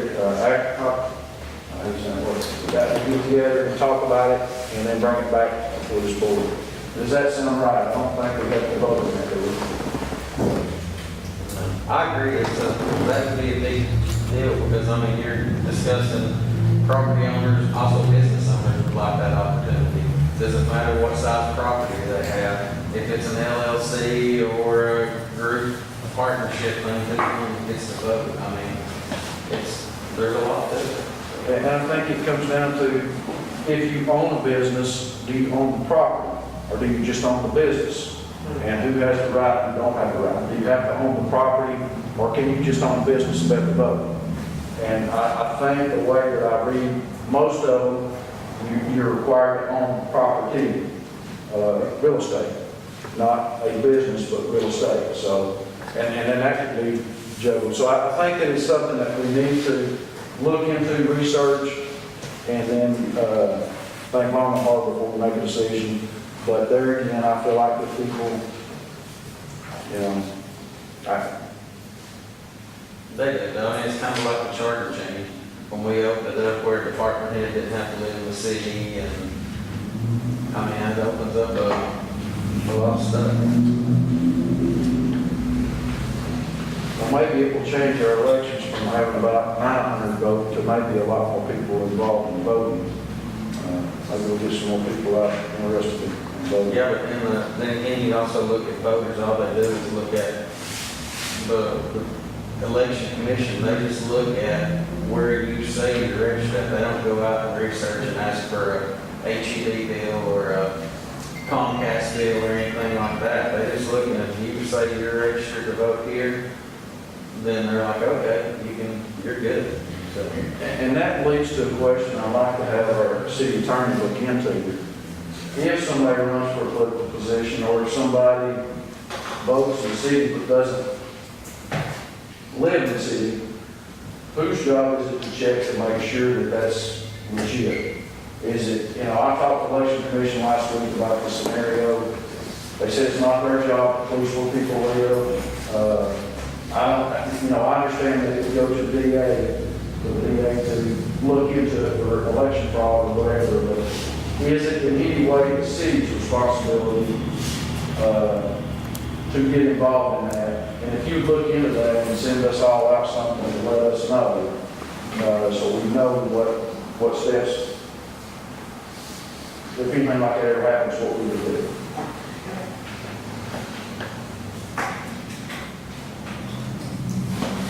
Is everybody okay with moving on that? I would like to, that's all on the agenda. I would like to ask the council to waive the agenda rule. I have one thing, and I got it in an email today. We've been working on it. It's a time crunch. It is a quitclaim deed. I have been working for, even back before I was ever on council, back when I was a fire chief, 100 years ago. There's 12 acres of property that is beside the bridge down here that goes back toward where Drax building is down there that runs alongside the river that we do not own. I have tried and tried to get them to sell it to us. They gave us a price at one time that was way up there. We couldn't afford it because we looked at extending ball fields and recreation in that area. And my thoughts was always, if we had both sides of the bridge when you come into Harriman and both sides clear and open, it would make us look a whole lot more enticing than what it does right now. When you look over here, you see Buford Park, and look over here, you see overgrown. So I've been trying and researching. Well, I got in touch with the gentleman that his father was one of the owners. There was two owners. It was an LLC that owned it. Both gentlemen had passed away. The son lives in Santa Barbara, California. And by talking to him and emailing him back and forth, he's agreed to donate that property to the city. But he wanted us to do a quitclaim deed so he can close out the estate stuff and get everything done. I had Allison draw that up. And basically what I'm asking council to do is waive the agenda rules so we can vote on this. And probably wasn't supposed to discuss it until I waive the agenda rules, and I apologize. But that's kind of what it is. Motion to waive the agenda rule. Motion by Councilman Lee, second by Councilwoman Harris. All in favor, aye? Any opposed, like sign? All right. As I explained, that's what that is. It's 12.9 acres of property. And what it will do, we already own everything on one side of it. On the other side of it, we basically own everything except for Mr. Jackson's property where the old radio station was. We would own everything except for that property. So we would own the whole riverbank all the way around. Now, I'm not forbidding the real estate business and owning all of it, but I think that this could be a big plus. It doesn't have to be recreational. If we find something else that we could use it for, I'm all about that. What I'd like to do is if we approve to take this property, to put it out and listen to the residents as to what they want to see brought in here. You know, I think that we need to put it out on our Facebook page and our website. Let them vote. Let them have a say-so of what they want to see brought into Harriman and see if we can do it. We're already in the process of getting the paper mill site, which is going to be a big plus. But could you imagine the track now? We can almost go completely around the river and make it very beautiful. So anyway, that's my spill on it. I'd like to have a motion to approve the quitclaim deed and let Allison continue to work on it and get everything signed and turned over. I'll make a motion. Motion by Councilman Johnson, second by Councilman Wright. Councilman Johnson. No. Councilman Wright. No. Floor is open for discussion. Does that go from behind the old Exxon and the old Smith salvage over to the river, et cetera? From the railroad tracks all over the river. Any other discussion? Call the please. Alicia Harris. Yes. Buddy Holly. Yes. Tim Johnson. Yes. Kenny Me. Yes. Sam Russell. Yes. Lonnie Wright. Yes. Motion carries. It's all on the agenda now. It's council remarks. Councilman Holly? No. Councilman Johnson? No, sir. Councilwoman Harris? Councilman Lee? No, sir. Councilman Wright? No, sir. Councilman Russell? No, sir. I don't have anything. We have a workshop afterwards. I want to thank everybody for coming, department heads and stuff. There's something I missed. I'm missing if I felt like you in the report, if I can have just a second. Yes. You said something that reminded me about it. I wanted to let everyone know that there will be some people down here representing the MTAC that we discussed at the last meeting. Probably for the remainder of this week, they'll just be taking some elevations and looking at the EPA site, the old Harriman site, to see whether or not that is one of the feasible sites that they would consider later on down the road. So in case you see some people out there, that's what that is. And then also, we submitted a letter of intent to submit a grant if asked to do so, a full application on a multimodal grant, which is the same one we did last year, which is the one that would take the downtown area and create some additional landscaping areas, add some curbing, especially in front of the Princess, and it would basically create the colored crosswalks so that you have some breakup of the downtown area with the intent to give it a more community feel by having those different elements built in the infrastructure, and it also has the tendency to lower the traffic speeds as well through the area. So try to offset the negative that occurred when came 4-lane through downtown. What we try to do is try to offset some of those negatives by turning it into a positive, by trying to capture the increased traffic, but also doing it in a controlled manner. All right, anything else need to come before this council? The workshop tonight, there'll be 3 things on the agenda.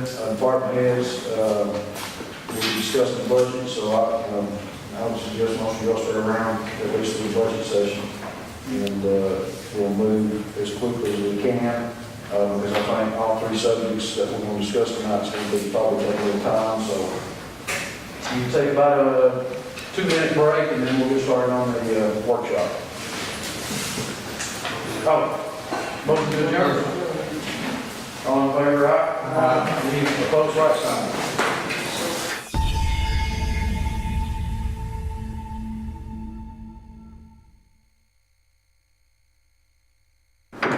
We'll now call the Oliver Springs Town Hall Council meeting together to order. Would you want to lead us off, sir, with the pledge? Wake him up, please. Ready? Yeah, place the flag. I pledge allegiance to the flag of the United States of America and to the republic for which it stands, one nation, under God, indivisible, with liberty and justice for all. Brother Joe, would you lead us in prayer, please? Our most gracious and heavenly Father, we come to you and praise your name and bow down to your greatness and pray that we could serve you in such a way as to bring honor and glory to you. Amen. We pray for our nation and the many citizens in our nation that are facing the virus, and we pray that you would offer your love and your comfort and your protection and give us wisdom to understand how you work in situations where we as humans may think it's not the best. Help us to always remember that you can take the lemons of life and squeeze it and give us lemonade. Help us to look for the lemonade that comes from the Holy Spirit, and we can take that and use it to serve you. All things come from you, and all things are good that come from you. We pray for these men and the women of our town as we deliberate and serve you, that you would give us wisdom to manage what you have most abundantly given us.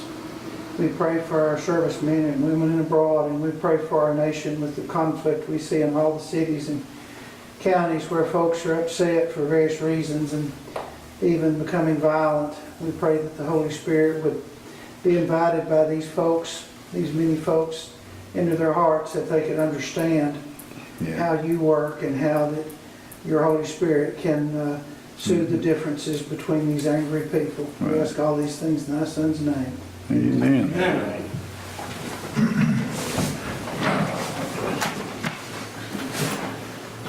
Call the roll, please, Joe.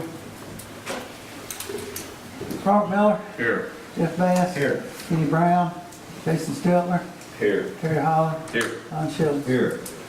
Need to approve the minutes from the last meeting. Need a motion, any corrections, deletions, additions? I'll make a motion to approve the minutes. Second. Got a motion, got a second, any more discussion? No more discussion, call the roll, please, Joe. Robert Miller, Yes. Jeff Bass, Yes. Jason Stiltner, Yes. Terry Holland, Yes. Don Schilling. Yes. Passed. Okay, need delegates, citizens, any citizens have anything? Okay, we're gonna pause here for a minute and deviate just a little bit and do a special presentation.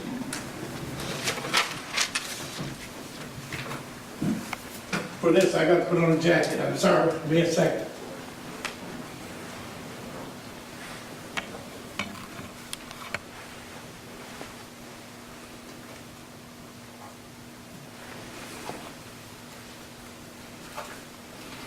What was Omer's rank in the military? Sergeant. Was he a sergeant? Who, Omer? Yeah. Yeah. Was he a master sergeant? I think so. Yeah, what the Air Force thing, First sergeant? Was it first sergeant or master? I'm not sure. Air Force is first sergeant, I think. Master of that. Senior master. Yeah. Senior master. Ed, would you come forward, please? Yes, sir. We don't normally wear uniforms at council meetings, but Brother Eddie here is receiving something special tonight. If I can get it out of the case here. Sometimes the military recognizes veterans who passed and then passed away, and Eddie didn't receive a flag as his dad's passing, and he was a member of the United States Air Force. It doesn't matter what service he did, he served, and he served honorably, and he would do it again if he was here, I'm sure. So, Eddie, on behalf of the United States government, President of the United States, the United States Air Force, State of Tennessee, the town of Oliver Springs, in great recognition of your father who passed away several years ago, I present you this flag in remembrance and in his honor. Thank you, sir. Thank you. Thanks, sir.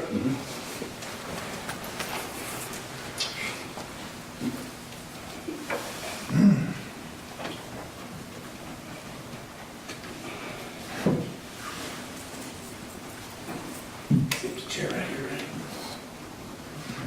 Thanks for allowing me to take the time out for that. We don't normally do that, but it's justified and it's an honor to do that. As being a retired guy, I get present those sometime, and it's not pleasant at a funeral, but it's pleasant to do it. Okay. I have thanks for the prayers that I checked positive, as you all know, on the 11th of the month in July, and I got locked up for about 10 days, and I was out of commission for a while, but everything went well, and I never was real sick or anything from it, so the good Lord was looking after me. And He has for many years, and I appreciate that. Thank you, Jesus. Okay, as we commented earlier that this meeting's going to be long, these guys know it, and we'll get through it as soon as we can. So we're up to City Manager. Yes, thank you, Mayor. On Tuesday of next week, Roane County Sheriff Department has agreed to mow the Oliver Springs Cemetery. I would like to thank Sheriff Jack Stockton, Chief Deputy Tim Phillips, and Robert Sparks for their willingness to mow the Oliver Springs Cemetery and for all the good works they do for our community. Thank you. That's all I have. Takes a big burden off of our workers, and it makes our cemetery more presentable at all times, and we do appreciate that. Mr. Miller?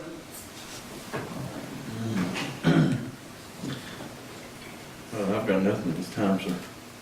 Mr. Best? I think covered what was need to be discussed about the potholes earlier, so I have nothing. Okay, Mr. Brown is excused. He had some tests, and we pray that he came through those. I didn't get his status yet, but we'll check on it later. Mr. Jason? What is the process of putting something on a ballot for referendum, such as, say for instance, recycling? If we wanted to add that to the garbage disposal pickup, I think once upon a time you said it's like $8 if we wanted to add it. It'd be double your bill, yes, sir. Okay. Yeah, I think that the garbage basically for recycling, besides the recycling bins that we have that are free, Right. to have a bin and to have it sitting out, I did contact Waste Connection when we talked about it a little while ago, and just to reiterate, I think it was whatever your bill is, it'd be double, because they used to make money off of recycling back in, I guess, early days of recycling, but now, for some reason, it's not profitable, so they just pass the cost on to the consumer. Right. So what's the process of doing like a referendum vote? Because I would feel uncomfortable voting on behalf of raising everybody. It's $8 or $10. It may not be a lot, but for some that is a lot. And they may not share the same values that I share about recycling and, being environmentally friendly or a steward of the environment, whatever. So what would be, put it to the people and say, hey, if you want it, then sure, let's do it. If not, fine. What would be the process? Do we know? I bet Joe does. You have to have a petition signed by a certain number of the voters that voted in the last election. 66%, and I think it's 65 or 66. 66 or 65%, I think. You got to submit it so Well, the last vote. in the governor's election. Right, so 2018. But on that, you talking about recycling everything, the Jason, like Just like, plastic, glass. Yeah, And aluminum, then they would have to furnish containers and. Yeah. Because the city of these big places like Seattle, which I don't want to really talk about Seattle, but, that's that place. I mean, them people out there, they pay quarterly. Like $1,400, $1,500 quarterly. It's a good idea. Yeah. $8 or $10 a month, that's reasonable, but that's just an idea. I know that Mr. Brown had mentioned it earlier about a new building for our maintenance department. Have we been, I know since COVID it has messed your all schedule up. Have you been able to even look at that, like putting together some numbers or? Once the budget's approved tonight, then the $20,000 will be released to start that work. Oh, okay. But the work, I'd like to use as much inmate labor as I could, so when they come back is when we'll probably start on it. So it may be delayed a little bit. Okay. And the last thing, which you just brought up, inmate, I'm assuming they're still shut down and will be for a while since the flare up. I spoke with Mr. Lee Dodson from the Department of Corrections. He's the Assistant Commissioner, and the other day, maybe 2 days ago, and I asked him about our inmates and when they'd be released. And he had told me that he had been reviewing the COVID-19 numbers, and for Anderson and Roane County, the numbers have been going up. So at this time, he can't release the inmates until the numbers go down.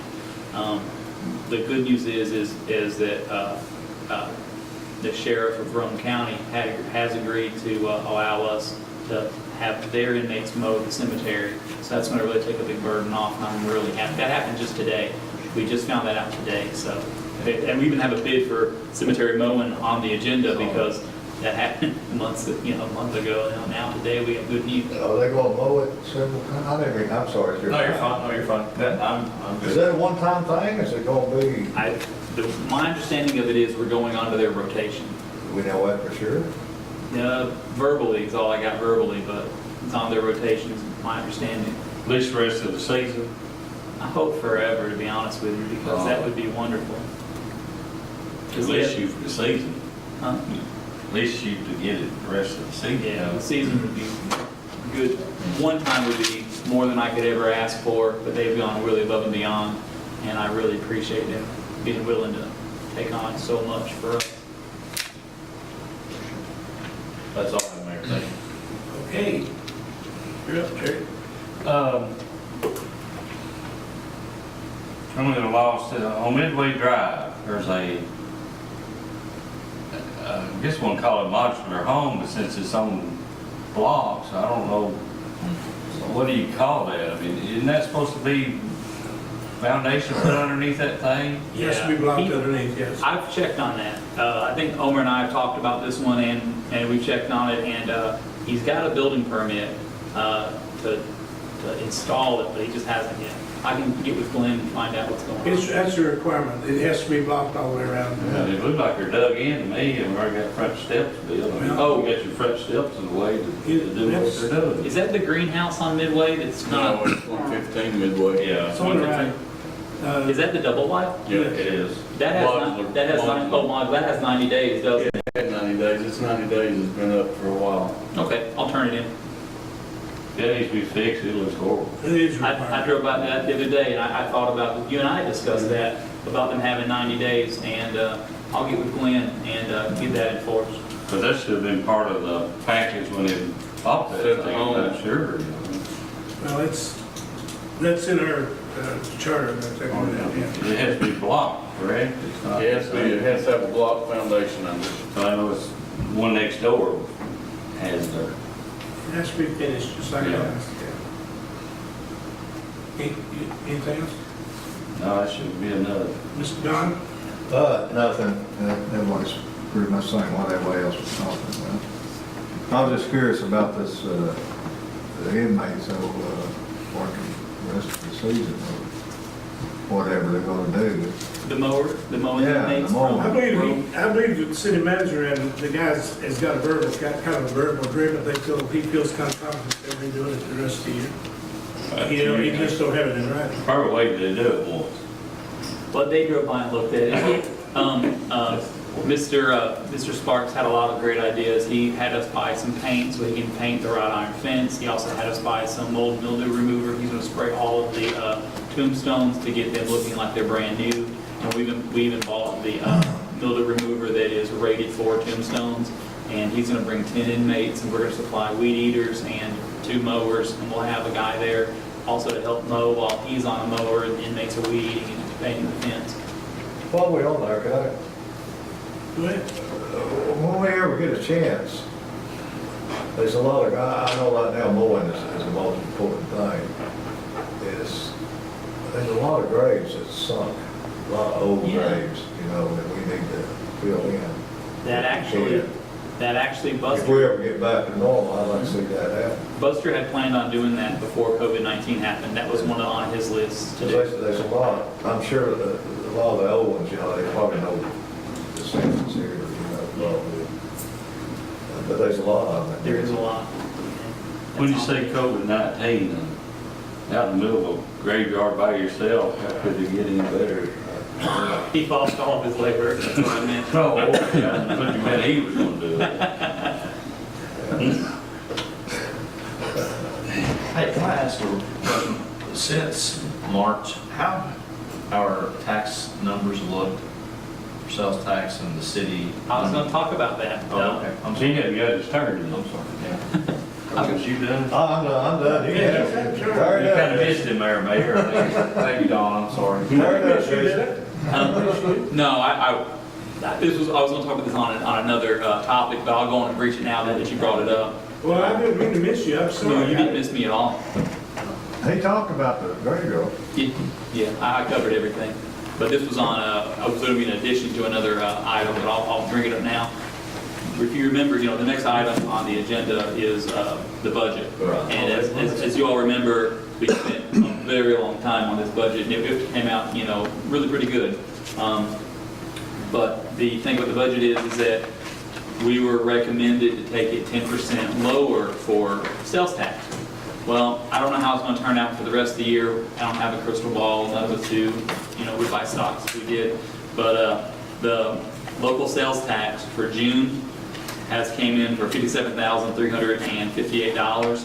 This time last year in June, it came in for $42,762, a difference of $14,500 in 1 month difference. And remember, we built our budget with shrunk numbers, and these numbers are coming in like higher. I mean, that's well over 10%, and we took ours down 10%. So the budget if it keeps trending like this, we'll be doing all right. But the new assessment we got, that rate won't come into effect the next year, right? That rate is being passed. Because we have to lower ours, right? Yes, that rate's being passed tonight. Now, y'all's rate was at $1.32 for Anderson and Roane County. Now it's going to be $1.1394. So your escrow will stay pretty close to the same. Some will go up by a few dollars, some will go down by a few dollars, but it's going to be really it's leveled out. So, you know, like, I don't know how to explain it. I've been having a hard time trying to explain this, but, you know, if you're buying a candy bar for $10 and it's a 10% tax, you get 10 cents in tax. But if that same candy bar is now $1.50, you know, you only need 7.5% tax, whatever, to get the same 10% out of it. Don't check my math, anybody, but that's what I mean. So like as one goes up, the other one can go down because the same product at the end comes out of it. So even with it going down to $1.1394, you should keep the same escrow amount, if not within $1 or $2. We checked several different properties and, you know, compared the $1.32 to the dollar, at that time we figured $1.14. And there's not a whole lot of big increases, but there's not a whole lot of losses either. Yeah, some of them is like $3, $4, and some of them, I think the most I seen was a $20 increase. And then there was a $2 or $3 losses, so. That's what I wanted to make sure, you know, on everything we budgeted, you know. Yeah.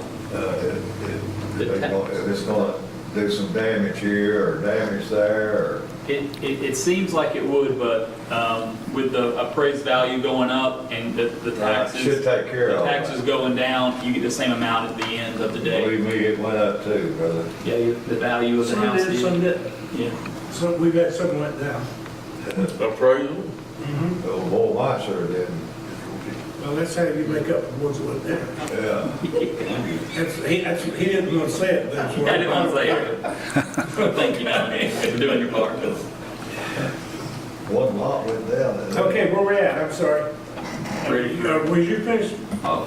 Yeah, it's on him, it's his time. He had a turn, and he spoke. Make a motion to approve the budget. Did you Is that say what you you want? No, we got to Not right do now. the police chief and the. Police chief okay. next.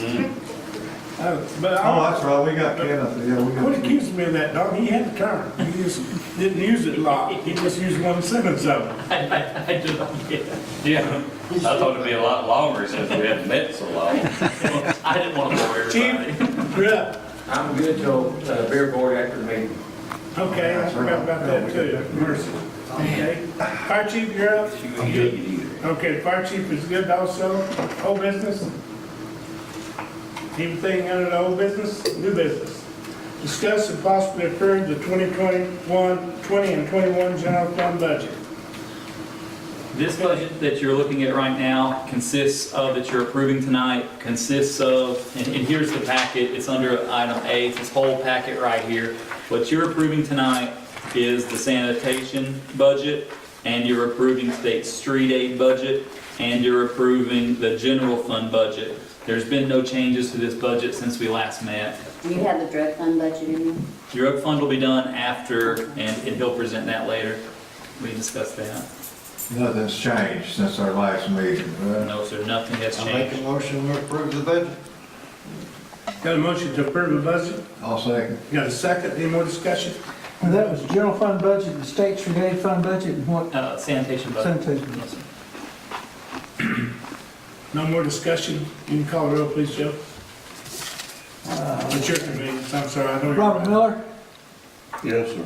Jeff Bass, Yes. Jason Steltner, Yes. Terry Holland, Yes. Don Shelby. Yes. Okay. Item B is discuss and possibly approve resolution authorizing issuance of interest-bearing fire equipment acquisition, capital outlay, notes. My computer just went blank. Probably have to read over here. Just a second, it's still on me, right? Yes, sir. Okay, for Series 2020 is an amount not to exceed $155,000 and providing for the payment of said notes and giving Mayor Omer Cox authority to sign. I'll make that motion. I'll say, is this for the fire? Yes, sir. This is the fire truck. This is to do the paperwork for the fire truck. Just the paperwork. I mean, you ain't found out? No, he ain't found one yet. I ain't found one. Okay. But this is to give him the money, and Omer needs to be able to sign all the closing documents. Okay. Okay, we got a motion, did we get a second? I'll second it. Okay, got a motion and a second, any more discussion? And this was equipped as requested. Yes, sir. It's equipped as requested. Will be equipped Will as be. requested, yeah.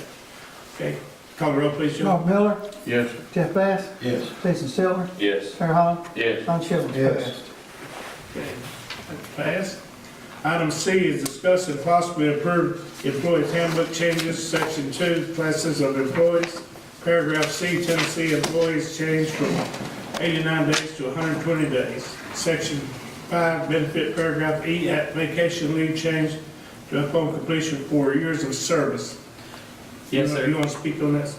Yes, sir. The handbook is a mess. I've been working on changing it. We've got a lot to do. This one's like 8 or 9 pages. The one that I'm working on is like 30 pages. I'll present that when it's ready, but there's just 2 things that I noticed that were really glaring. One is we only can hold a temporary employee for 89 days. We can hold them technically up for 120 days, like seasonal. We need to do that. We have 2 guys out that are hurt in a department, and I need temporary guys. Also, the vacation leave.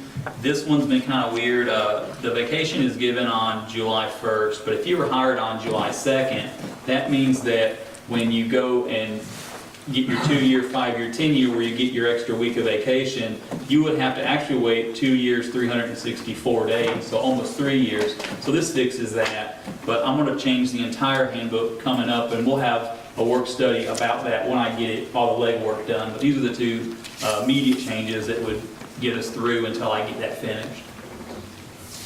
So, I understand what you're saying, July 1, July 2, yeah. Yeah. You would have to, wouldn't you? Yeah, it really hurts people. Well, how do you word it to fix it? Well, I'm not sure yet, but I'll be working on it, and I can guarantee you that. But this will fix it for the people that is after that in that problem area.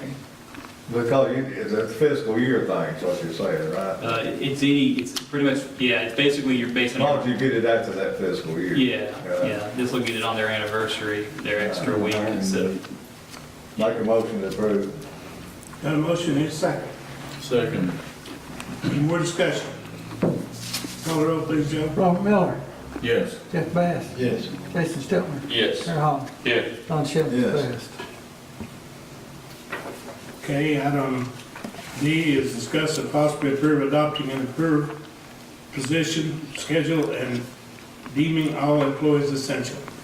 Yes, sir. What this is an approved position schedule, and this is all the positions that are available. And what this is basically says is that there can be one mayor, there can be one city manager, there can be one supervisor of water distribution. And what that means is that say a guy gets his distribution 2 license and he says, well, I qualify, we're both supervisors. You know what I mean? Or kind of like you really equate it to when you have a sanitation truck and the CDL driver and the collector gets the CDL. Well, do they got to switch now and half? They really don't, because there's one collector and there's one driver. Like on the wastewater plant, I have it down for everyone to get their operator 2 license, and for the water plant, I have it for everyone down to get their grade 3 license. Even though we don't have everybody licensed, the position is available for them to be. So that's what this means. It's basically like a long time ago when I was a young man, I worked in a laboratory at a water plant, and I was a laboratory technician, and I got all my licenses, and I was ready to be moved up to a laboratory analyst. And they said, well, the position was open and you didn't put in for it, you're still a technician. And I said, but I'm qualified. And they said, doesn't matter. There were 2 analysts and 1 technician, and when the analyst position was open, I should have put in for it, but they hired somebody else who then could move to that. So that's what this approved position schedule is. it's basically saying all the positions that we have in the city, even though we may hire at a lower position, they can still move up to that position in time. And also, the second part of this, so I need a motion to approve the position, approved position schedule, and to deem all the staff here as essential. And the essential staff is important because of the COVID-19, so that they are able to not only, come to work if we ever get shut down, but that it changes how they're treated under the Department of Labor as well. So it's very important that we get both these things passed so that we can not have to shut the whole world down next time somebody comes up with COVID-19, a false positive or a real positive or anything. Essential employees come into work with wearing masks, and non-essential go quarantine for 2 weeks if they've been exposed to somebody with COVID-19. This fixes a problem that shuts City Hall down for 2 weeks. And so that's what I I'll need. make the motion. I'll second. Motion is second, more discussion. My question, so you're kind of saying, one of the lower workers has the inside chance of getting the job before you put it out in the public? No, what I'm saying is that, gosh, how do I explain this? It's always been really complicated to explain. Basically, what I've done here is that on this approved position schedule, I'll have one supervisor, and then maybe everybody else is, a distribution worker too.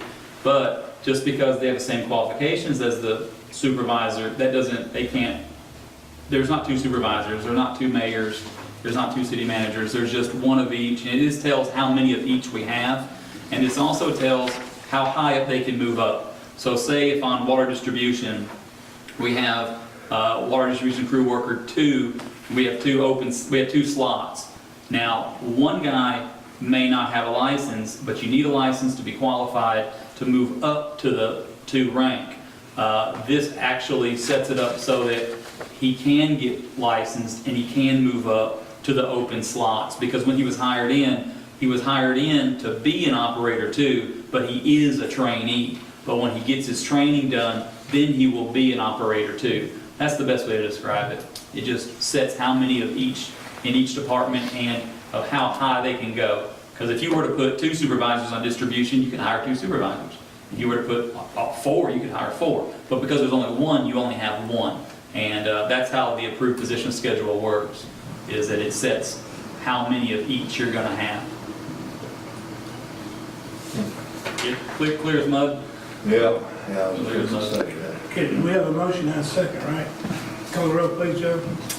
Robert Miller. Yes. Jeff Bass. Yes. Jason Stiltner. Yes. Terry Allen. Yeah. Ron Shelby. Yes. Bass. Item E is discuss and possibly approve the town of Oliver Springs purchasing 426 Kingston Avenue, purchase price not to exceed $25,000. Where is this? It's a building we tore down. I mean, next to the building. We gotta tore down. buy it? Huh? We have to buy it? He's We off. don't have to, the one next to the one we tore down. Oh, okay. Next one up, 426, we tore down 428. We paid rent to get tore down, that's our. Well, we're beginning the process of retrieving that money or the property in lieu of the money. So this is the house next to the one that was tore down? Mr. Monday's house. I couldn't make heads or tails out of that map. Yeah, it came out black and white. Yeah, you couldn't tell. It's Yeah. next to the last building. 428 was tore down, 426 is next address. Is there a house there? There is, and it's been brought up to code, but he's in Florida and he would like to get rid of it. It appraised at $32,000, he was asking $30, and he said he would take $25. What are we gonna do with it? We hope to sell it to the historical society if they get their money back, where they can make a park there in that area. Oh, Well, if we don't, we can sell it to anybody and let them put a KJ or something in there. They're gonna park way down there? Do what? The No. historic- The plan was, prior to me becoming mayor and he becoming city manager, was you guys had voted to try to get all those houses. Yes. Okay, on Kingston Avenue. yeah, that They was, got them appraised, and I got the stack of appraisals right here behind me. We got them appraised, and we got it approved to purchase those if they become necessary. At that time, they had $300,000, $200,000 in savings over there. It was historical society through the historical it was the housing authority, the historical society and city council, or the city was gonna try to make a park there. Okay? To do that, they had to have that property. All the property owners agreed to sell. Right. But we got hung up and nobody ever took any action or never got anything started.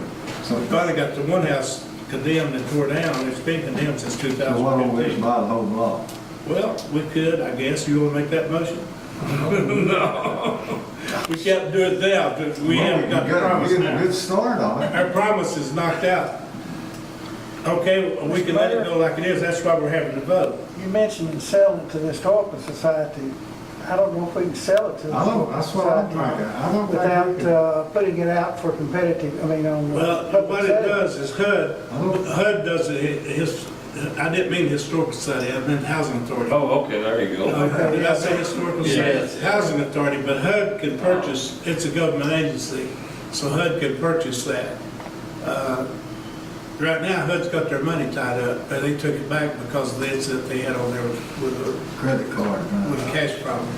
And they took the money they had in savings and put it in Nashville somewhere, and Senator Yeager's trying to help us get it back, and HUD's, or the Housing Authority's trying to get it back. I misspoke when I said Historical Society, I meant Housing Authority. We make that the mayor's residence. That's probably a good deal, but I don't think we can go in the real estate business. Well, I we think we can't, could buy but it, yeah. You think so? I think we can buy it. if we're in the position we're in right now, we're trying to condemn some of those houses. I'm not going to name the houses. Well, I'll go along with that. If we get those houses condemned, before we condemn them, those people can sell to anybody. Now we've got new owners. They just bought a house for half price and they don't want to sell. So then you got the property tied up again in the same shape you're in. There's a reason to have the property done, that they can make a nice playground or a park for the seniors over there. I thought they was gonna make something like a warehouse or. No, there's a thing that they wanted a place to put their lawnmowers and their summer maintenance stuff, but they've got ample room over where they're I at. think that whole section was like $400 and something thousand. Less than that. Was it less than that? Yes, but anyway, So are we going to acquire the it's up, property? again, let me say again, I read what we asked you for, and it's up to you gentlemen to either deny it or approve. Okay, so to do that, we have to have a motion, we have to have a second. To get a motion or not get a motion, will it fail for lack of a motion or lack of a second, either way. So it's the ball's in your court, I've spoken to that point. Where will we get $25,000? Budget-wise, how do we look? Well, it would come out of unassigned fund balance, it would come out of the savings. Ramona's here, do you know the current amount that they have in savings? Not that we should or shouldn't take it, but just what the amount is. Actual savings, we've only got a $50,000 CD. The rest of it is actually in our checking account. And so that balance is, The undesignated fund balance is not actually set yet, because I don't know what it's going to be after we do the budget. Because that's part of that balancing of that budget's going to come out of undesignated fund balance. We'll put it off for 30 days? We've already put it off 30 days. But he made the offer about 20-some days ago. Because the undesignated fund balance is not actual cash. We have to remember that. All it does is just move the money into the budget so it doesn't look like we overspent our present budget. That's true. But So are we going to acquire the property that we cleared off? For sure? Well, what we gotta do is bill them for the cost that we procured, that we got when we tore it down and their back taxes. So if they can't pay them, then we'll suggest that they deed the property over in Blue Hog. Is my opinion. It'd have to come before you guys. That would be my suggestion. If they don't pay the taxes and nobody bids on the tax sale, the town by default will buy it at the back tax sale. For the amount of unpaid property taxes plus whatever. Are they in the hole pretty good? or- What, on taxes? No, they're not. About $235 maybe. Big Just 1 year. Yeah. Oh, just one. And that's only $35 city and 200 maybe county, something like that. Something like that.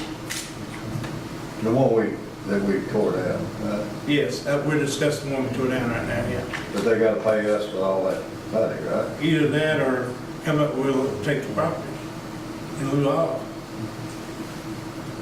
Then if we get the property, we're going to tear that house down, or? That would be up to you guys again, but that would be my suggestion that we get them. Is somebody living in it now? No. Nobody's living in it? The person wants to buy it, there's a person wants to buy it now, and he would rather the city have it. And the person that he wants to buy, he's asking him $30,000 for it. What the city's doing is the city essentially is, if you gentlemen vote to buy this, you'll be taking a step in the direction. The Housing Authority wanted to acquire all the property between Kingston Avenue and I guess Bernie Drive and tear those houses down and plant it in grass and create a park or create a thin green belt between the high school and the Housing Authority to improve the neighborhood. And if the town owns this tract plus this tract that we tore down the building, then that's 2 steps in the right direction. Now, I can present it to the Housing Authority and ask them to buy it at this price. They would let the Housing Authority have it probably. But right now, she don't have $25,000, I don't think, in her. We'd have to try to get that money, or whoever's working on it, to merge that and back for them.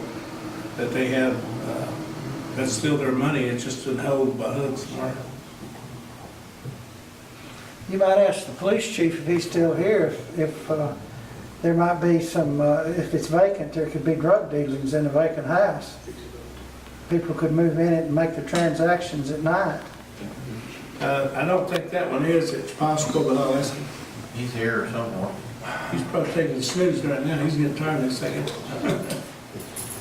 I know one of those houses down there, I think they had a drug bust some time ago. Any way we could get it with the intent that they buy it from us?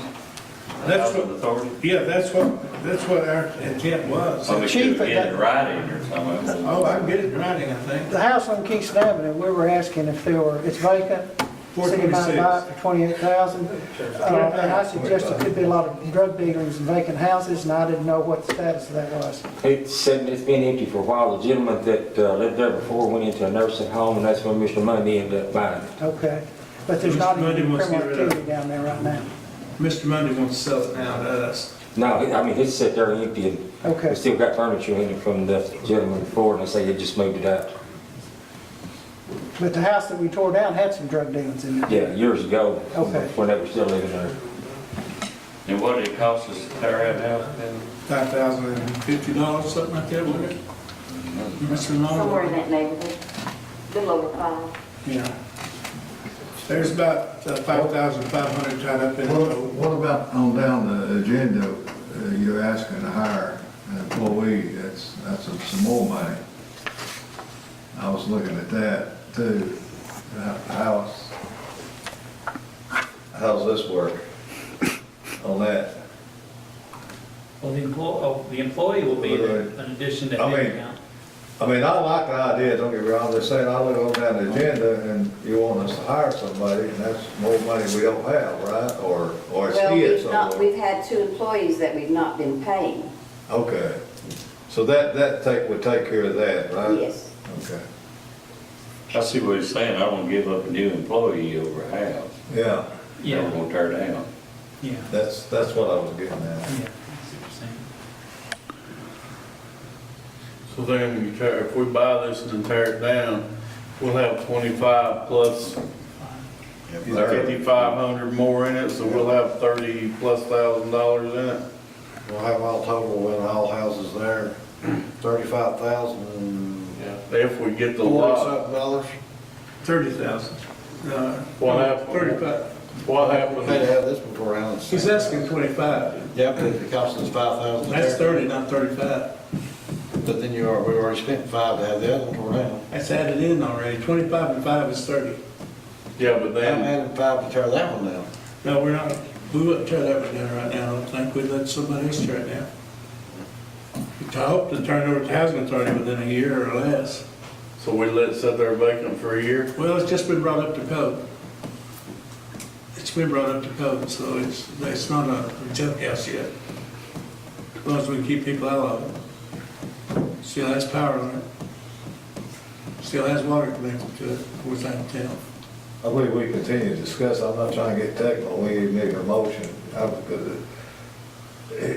We're gonna have to get a motion. Orders, you should have a motion. We should get a Just motion get on it the floor, and then we'll to talk about it. Make a motion or I'll ask for a motion, how's that? For discussion, I'll make that motion. Okay, the motion's been made, need a second. For discussion, I'll second. You don't need to add that on there, it's motion and second. Okay, so now we're open discussion. Open for legal discussion there, sir. Just the final word would be, could we get a letter of intent from the housing authority to get it from us at a later date? Yeah. Or we're gonna be stuck with this thing.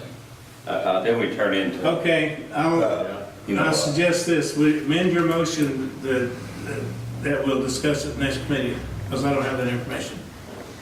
That'll work. Well, the guy could sell it. Right, that's what I was gonna say. He won't sell it if I tell him we're still interested. Okay. Okay, I'll amend it.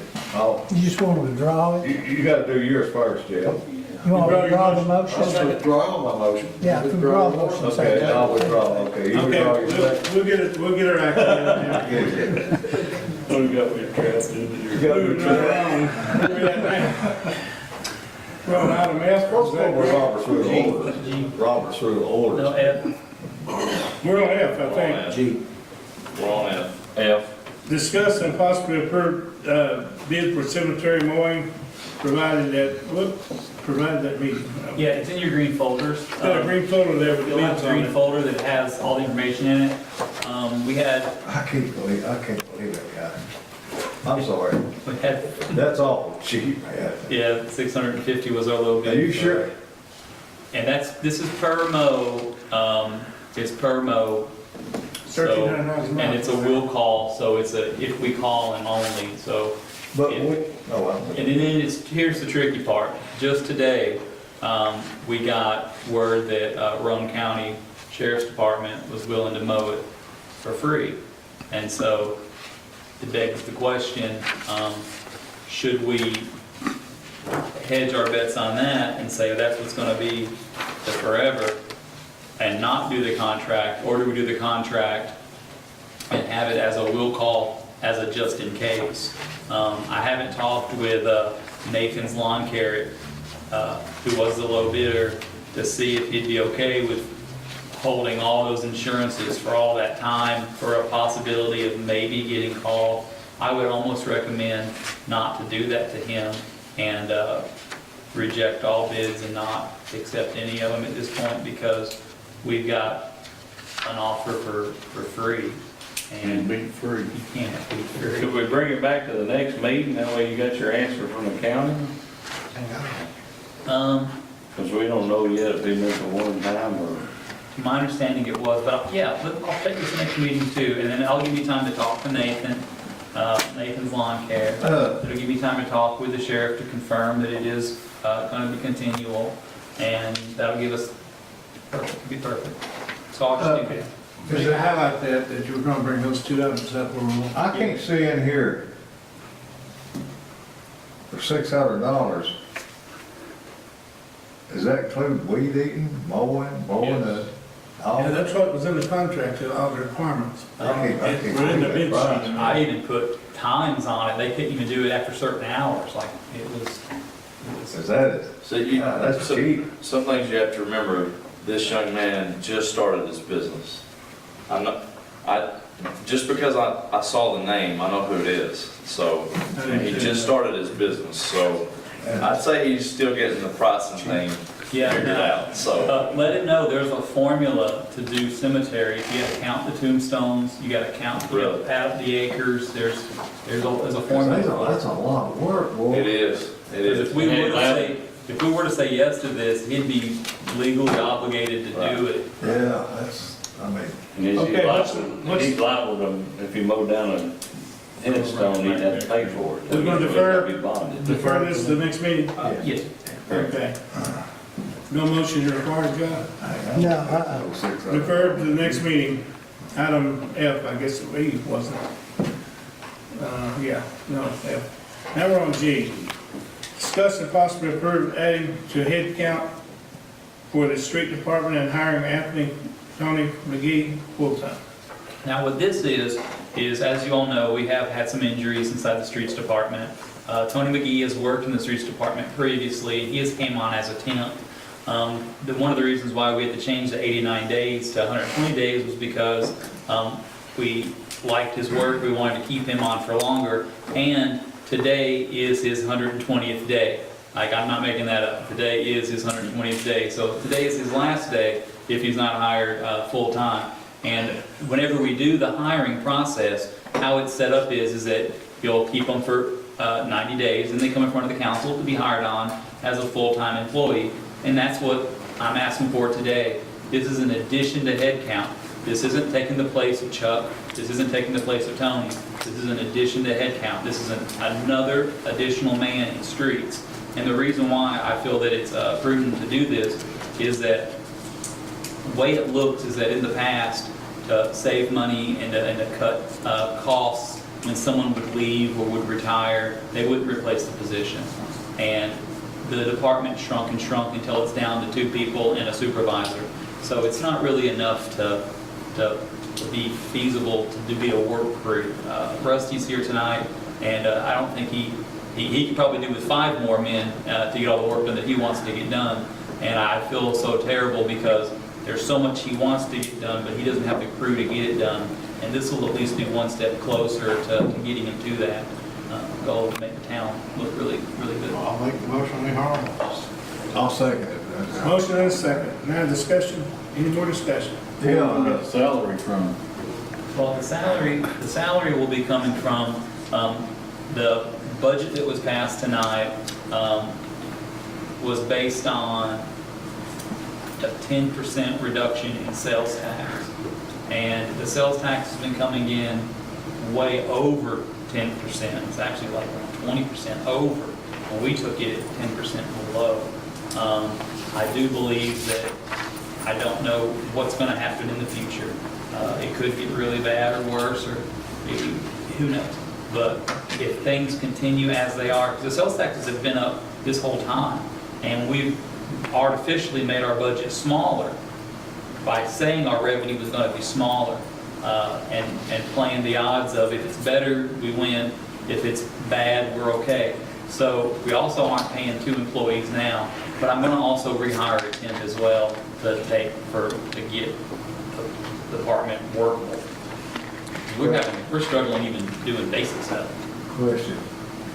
Okay, for Tony's, safety and say these 2 guys come back, then we're gonna have to create another position, right? No, Or is that what we're doing now? Are we creating a new position? He's an addition to head count. He is not a replacement. Well, I didn't wanna hire nobody then to get axed, I because 2 wouldn't do more that people either. come back. That'd be wrong to do, you're right. He's an addition. To be to head additional count. then. Yeah. I just want to get that straight, I mean. And me too, you're exactly It's right. basically filling a position that wasn't filled a year and a half ago. Okay. Yeah, that's what I was inquiring. I want to make sure that's what we're doing. Yeah, he's an addition. He's It not- says adding to a head count in the thing, so. Yeah, I wanted to make that very. Okay, we have a motion and a second, right? Yeah. Any more discussion? Call the roll, please, Joe. Robert Miller, Yes, sir. Jeff Bass, Yes. Jason Stiltner, Yes. Terry Holland, Yes. Don Schuler. Yes. So he comes to work in the morning, right? Congratulations, Tony, come to work in the morning. Thank you. Thank you, guys. Don't be late. Still take good. Okay, Yeah, number, we're gonna get you a physical though, make sure you're up to par. And, And a drug test. blood test, and COVID-19. So many push-ups you can do. okay, number H. Everybody ready for H? Discuss and possibly approve resolution for energy services for the HUD home grant. And all this really is remember the home grant from like a long time ago where they were gonna fix everybody's houses up and everything and Nobody everything applied else? for it. 2 people did, and I think one's already pulled out. But if you guys know of anybody, we can still get them in. There's still a lot of money on the table. Is this Anderson County or Mhm. it's Anderson County? Just Anderson. What is the salary qualifications? It's different for everybody. It's based on, there is no, they have like a scale they go by with so many things, but anybody that you know that can put in for this, have them put in for it, let them decide to either do it or not do it. Don't make the decision for them. If you think they make too much or whatever, still put in for it, let them make that decision. It's just like, it's, Where do you put in for it at? have them come to me, and I'll make it happen. All they gotta do is come to my office, and I'll get with all the right people. And for anybody, there are certain things that they can't do, you know, for like modular homes and stuff. I think they don't qualify. But the income and everything, I don't know what their scales are, but it's based on how many people live in the house, everything like that. I mean, there's a lot to it. And with your passing tonight, with this resolution, is the energy services for the HUD grant program. Because they have different kind of inspectors. They have like, and this is one of the inspectors, is the energy inspector. That'll be for the windows and the insulation and the roof and all that stuff. Exactly right. That gets the grants most, better than anything, is when they do repairs that'll improve the economics of it. So, got any motion? I'll make the motion. Got a second? I'll second. Motion is second, any more discussion? Call the roll, please, Joe. Robert Miller, Yes, sir. Jeff Bass, Yes. Jason Stiltman, Yes. Terry Hall, Yes. John Shelby. Yes. Passed. Item I, the last one, I think. I know, yeah, it is. Discuss and possibly approve surplus the old asphalt roller and donating it to the Rocky Top City. City of Rocky Top. Is that that one that don't work? I'll make the motion. It kind of works if you clean the carburetor. Yeah, that's what I I'll make thought. the motion to be donated. I'll second. Got a motion, got a second. Any more discussion? We do have a replacement for that, so. Robert Miller, Yes, sir. Jeff Bass. Yes. Jason Stiltman, Yes. Terry Hall, Yes. John Shelby. Yes. Mayor, before we return, I got one more. Go ahead. Back on the budget, under section 4, under tax rate. I know it's just a typo, but I think it needs to be clarified. It says, there is hereby levied a property tax of $1.1405 for Anderson County, same for Rome, and $1.3065 for Morgan County for $100,000 of assessed value. And I'm pretty sure it's supposed to be for $100 assessed value. Yes. Okay, Is it I'll not? fix it. And the actual tax rate's 1.1394 and 1.3053, so it's actually lower than what's written on the paper. They sent us the update, was it Yes. day before yesterday? They had a glitch in their system, so good thing we didn't already, We didn't order the tax rate yet. yeah, so we got, I guess, lucky, I guess, but we'll fix that. Thanks for pointing that out, Robert. As we I can. got one more thing, and I should read it, but it's a page and a half, and it's on the desk and not out here, and it's not on the computer, on the iPad. They're coming to houses within the next week or two doing the census. We're 60-some%. We're in upper third of the state of reporting census so far, Oliver Springs is. They're requesting that the citizens be notified through the media and through us that they'll be coming around here, knocking on your door, and they should have ID with them. And don't let them in if you doubt it.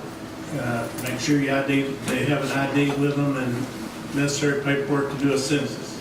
Not just somebody knocking on your door trying to get money or If something. you already done it online, they shouldn't come to your house. Well, there's people that they still go to your house. They still do the census door to door. No. I don't know how they know which door to go to, whether they've taken Only if they ain't the census responding. report and say this person lived here last census, who lives there now? I don't know how they're doing that, but you can read the letter, I'll give you a copy of it. But we're just cautioning people to don't let somebody be taking advantage of you. The census people come in there and ensure their ID's right and they got necessary paperwork for you to fill out to do a census report. That's all they ask us to do, and I'm doing it, so. Mayor, would like, Any other thing come before the board? Yes, sir. Go ahead. would like to correct it. They do not come to your house if you've already responded. Yeah, that's right. They checked the list somehow. If you have not responded, you will be. Something not online. Yes. Well, that's, We ran that all 3 months, yeah, but it's August 11th. August 11th is when they're starting, a yeah. week or so. That's the non-responders. Non-responders, I might have missed that paragraph. I read it quickly, it come in, and it said quit time, so. Anyhow, just be careful that if you're out there and you got a TV and people come knocking on your door, it might be census and it might not, so the Census Bureau will have ID. Okay, I need a motion to adjourn if there's no further business. Second. Motion and second, those in favor signify by saying aye. Aye. Passes unanimously. Beer board.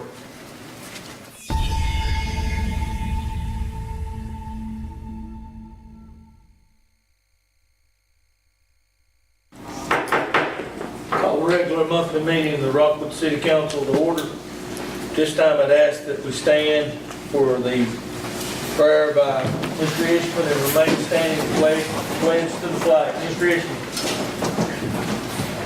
Dear Lord, we thank you for this day. We thank you for keeping us safe and for your blessings upon the city. And we thank you for these councilmen and the mayor that are serving the city and lead the city. We ask you, Lord, to give them direction in the way that things need to be done. We ask you to watch over us and thank you for the opportunity to live here. In Jesus' name we pray. Amen. I pledge allegiance To the flag of the United States of America and to the republic for which it stands, one nation, under God, indivisible, with liberty and justice for all. Call roll, Madam Secretary. Councilman Anderson. Here. Councilman Bryant. Here. Councilman Fuller. Here. Councilman Holloway. Here. Councilman Jolly. Here. Councilman True. Here. Mayor Miller. Here, all present, we do have a quorum. Gentlemen, you received the minutes from the June 22nd, 2020. Is there any additions or corrections? Motion to approve. Motion by Councilman Jolly to be approved. Do we have a second? Second. Second by Councilman Holloway. Councilman Jolly? No. Councilman Holloway? No. Anyone else? All those in favor say aye. Aye. Opposed? And the ayes have it. Next item is presentation and approval of financials June 2020 financial reports and bank info. Do we have a motion to approve? So moved. Motion by Councilman True. Do we have a second? Second. Second by Councilman Fuller. Councilman True. Yield the floor to Ms. Ruby. Ms. Rupi. You have a copy of the bank statement information in your packet and a copy of all the bank statements. The general fund as of June 30th, 2020 had a balance of $626,065.17. Reserve and emergency had $169,379.07. TBA Foundation Fund, $16,136.54. Payroll Fund, $63,986.53. Drug Fund, $39,375.53. State Street Aid, $78,819.64. Small Drug Fund, $807.54. Special Revenue Fund, which is our grants, had $74,501.72. Capital Projects, we've spent that down to $38,021.80. Capital Investments at Raymond James, $261,279.14. And you also have the statements. On your summary financial statement at the end of June, it shows that we have taken in 90.8% of our revenue for the year, but we still stay 2 months behind on state sales tax and a month behind on local options. So as I've done in the years past, at the end of July or whenever we get those funds in, I will provide you with a new report that shows you how we closed the year. The expenditure should be correct. We had spent 87.7% of what we had budgeted. So if our revenues come in quite a bit stronger than they have, we probably will have maybe up to 10% savings just in money that we collected that we did not spend. You also have a copy of all the checks that were written for the month of June. And if you have any questions, I'll be glad to answer. Anything further, Councilman True? Nothing. Councilman Fuller? No, sir. Anyone? Call roll. Councilman Anderson? Councilman Bryant? Yes. Councilman Fuller? Yes. Councilman Holloway? Yes. Councilman Jolly? Yes. Councilman True? Yes. Mayor Miller? Yes, and the ayes have it. Next item, we always like to open the floor to anyone that'd like to address the mayor and council. All that we ask is that you just tonight, just stand where you are, state your name and address. This will be the last time you'll be allowed to address the mayor and council unless a council member yields the floor to you. Anyone? Yes, ma'am. Yeah. Okay, I'm gonna take my mask off. Okay, I'm Marcia Berry, and I am here on behalf of our community and our city pool. I started out water aerobics this year. I didn't get to go last year, but this year. And when I got there, I was surprised, amazed, disappointed in the condition of the pool. It's bad. It's cracked. The floor of the pool is cracked and rough. They're not able to use the diving board. Probably you all have been there to see this, right? So you know the condition. Okay. I realize it's a lot of money, but what I want you to realize is it's a need. It isn't just for fun, but it's a need. I'm speaking for part of my team here, my aerobic team. We're over the age of 65. Don't admit it, but okay. But it's amazing what we can do in the water and we're able to do that we can't do on land. And that's great, but that's also therapy. It's fun, but it's therapy. For a lot of us, and there are more, there's actually 26 of us. Some of us have a hard time even walking to the car. But when we're in the water, it's great. And we need that. But the kids need it too. It's not just fun. Everyone in the world, no matter what age, need to know how to swim. And most of our children don't. And the pool is the one place that doesn't require a uniform, doesn't require any gear. They can come to the pool and they can be part of something, thanks to Cassandra, who's done a great job and did a great job trying to raise money to make repairs last year. But that's not something that just one person can do. Spaghetti suppers and things like that, we need more. And she did her best, and she raised some. But what we have to think about it is it's a need, and it's something that needs to be maintained, like, I know we got a new fire truck. And that's great, that's a need in our community. But we had to come up with the funds for that. You know, and the pool's been there for 30 years. If you gotta borrow money to build another one that'll last 30 years, I think it's worth it. Our children, the kids that get the most need are the kids that need it the most. They can walk to the pool.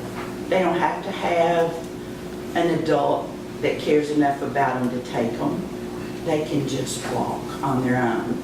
And they're safe because we have good lifeguards.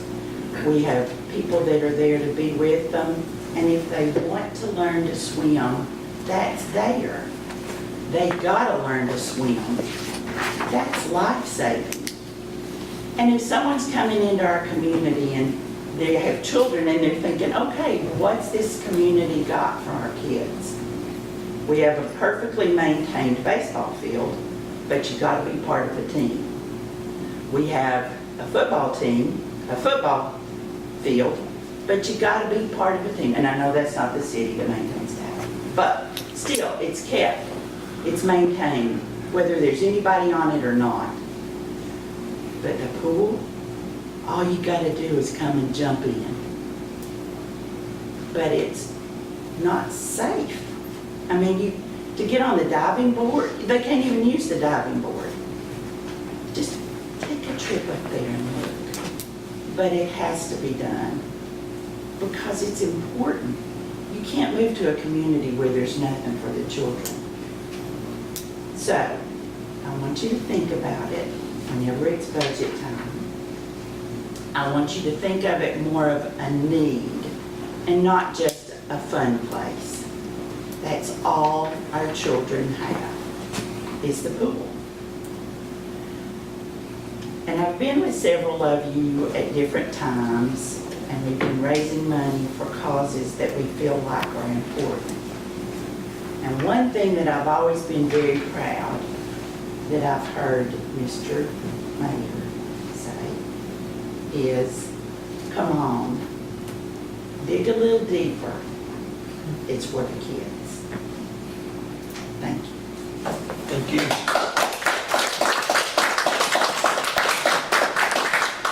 Anyone else? Yes, ma'am. I'm Pam May, I'm with the Run Alliance. I appreciate you guys letting me speak for a moment. I hope all of you got copies of the 2019 annual report, but I brought a few more things tonight of things that we've been doing, our work plan for this fiscal year, as well as a new outdoor guide. I will leave some extra copies of that annual report too in case someone didn't receive a copy.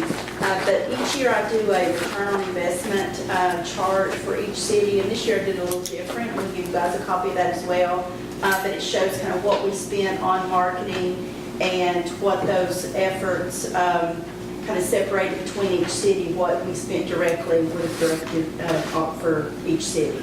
And Rockwood basically is right there in there with Kingston and Harriman. We spent close to $24,000 directly on marketing for different things that was either here, events that were here, or marketing to promote Rockwood. So I just wanted you guys to have that information, and I'll leave you copies, but just appreciate you, and if there's anything else we can help with, you just let us know.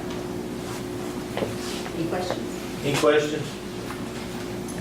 Thank you, Pam.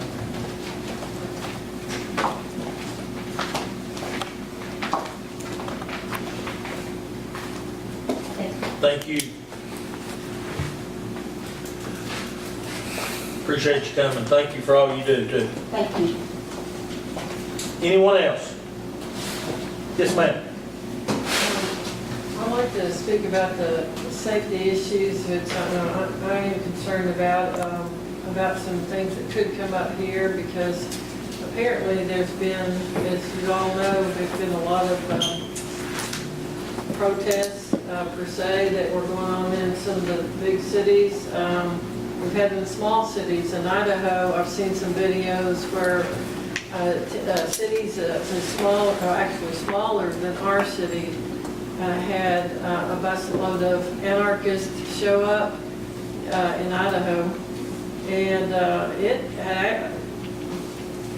if it hadn't been for the local citizenry, they would have burned down the town. So I'd like to mention that I would suggest that the city council, get some ideas together, make sure that everybody's on the same page on how to handle it, because it's a very real situation where we have a perfectly good idea to be overtaken by the communists. Communists have been around a long time, as you all know, when this country's had to deal with them overseas. Well, guess what? They're very active here now. So please take the time to research what you can. You're kind of limited on what you can get on Google right now because of the censorship, but do your best. There are other social research engines that you can use other than Google. And your grandkids will know exactly how to operate and what they are. Thank you. Anyone else? Yes, sir. John Dennis, Miller Street. Thank you for the time. Before I start, is there a meeting tomorrow night for the school board about starting school or something? Yes. At the Harriman High School? Yeah, 6 o'clock. Are you still on the school board? Mm-hmm. Okay, let me start with the second verse. Let music swell the breeze and ring from all the trees, sweet freedom song. Let more your tongues awake, let all that breathe partake, let rocks their silence break, the sound prolong. And what is that song? It's a song of freedom. Freedom. This is kind of a wake-up call, but as we see the news, and a lot of the news we don't see, our country is under siege right now. Our country, it was founded by our fathers for religious freedom and protection of rights and property and life and liberty and the pursuit of happiness. It is being overcome. It seems like they're starting in the bigger cities, but one of the smaller cities. We see a football or a baseball football team is kneeling to a Black Lives Matter sign. And I don't have anything against Black Lives Matter. But I do have something against a little gal that got shot in the face and killed when she said, well, all lives matter. That was the wrong thing to say to a violent group that's destroying our country. And I kind of asked, who's the daddy? That used to be a saying back when I was young, who's the daddy? I think we need to try to find out who's the daddy and see what we can do here. There's just, we've had zero tolerance for bullying in our schools and stuff. No bullying, the bullies were punished, but bullying is happening to our whole country right now. We're being bullied, folks. I'm not getting upset about it. Let me calm down a bit. But we're under attack, okay. Our religious freedom's under attack. All lives do matter. Black lives do matter. All lives matter. Our history is being destroyed. Our statues are being destroyed.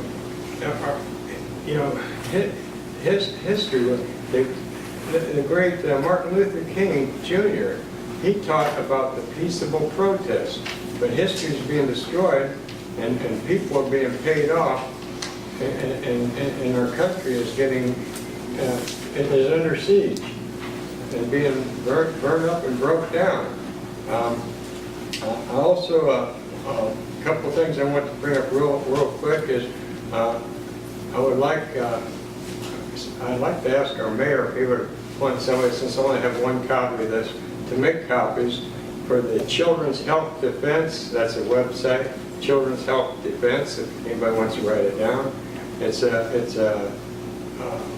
debate for about an hour long that our dear, I think he's a senator, but Robert Kennedy Jr., the great President John Kennedy.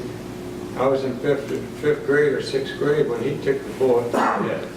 His brother Robert Kennedy took the bullet to the head, I believe. His son, President John Kennedy's son, was flying with his wife out over the coast of Massachusetts, and his plane mysteriously went down. Robert Kennedy seems to be the last of the Kennedys. But in this debate he had with Alan Dershowitz, it just came out yesterday on the internet, and it's about Alan Dershowitz is the United States constitutional attorney. It was a great debate. It was the way debates should be. It was very peaceable and loving and understanding of each other. I encourage everybody to read this or to look at this debate. And in this debate you'll learn how dear Robert Kennedy loves our children and is out to protect our children as well as adults too, regarding this COVID and the immunization, or not immunizations, the vaccinations are coming out, and it's very educational. This COVID virus is something that it's being used as an attack, part of an attack from the inside out, and we're being attacked from the outside in, the inside out. But the children's this Imprimis, there's also an article in the Imprimis magazine from Hillsdale College, it's on here, hillsdale.edu. There's a fabulous lady, the author of an article, it's called 4 Months of Unprecedented Government Malfeasance. Folks, look up that word malfeasance. And a lot of our government officials have stood aside in these big cities and let havoc take place, okay? And we don't want it coming here. We don't want it coming here. So please, I'll leave this with the mayor and ask that he see that somebody make copies and you all get a chance to see what's coming down the pipe. And I love the Kennedys. You know, they're a great family. Some of us live long enough to know them. And anyhow, thank you. Thank you.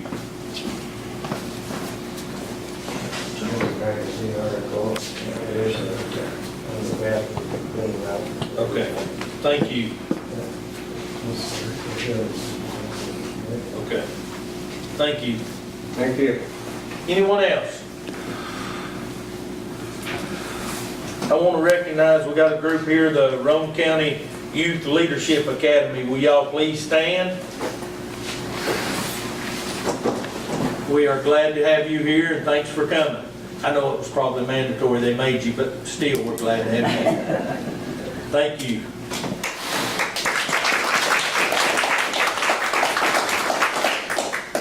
Committee reports. Do we have any tonight?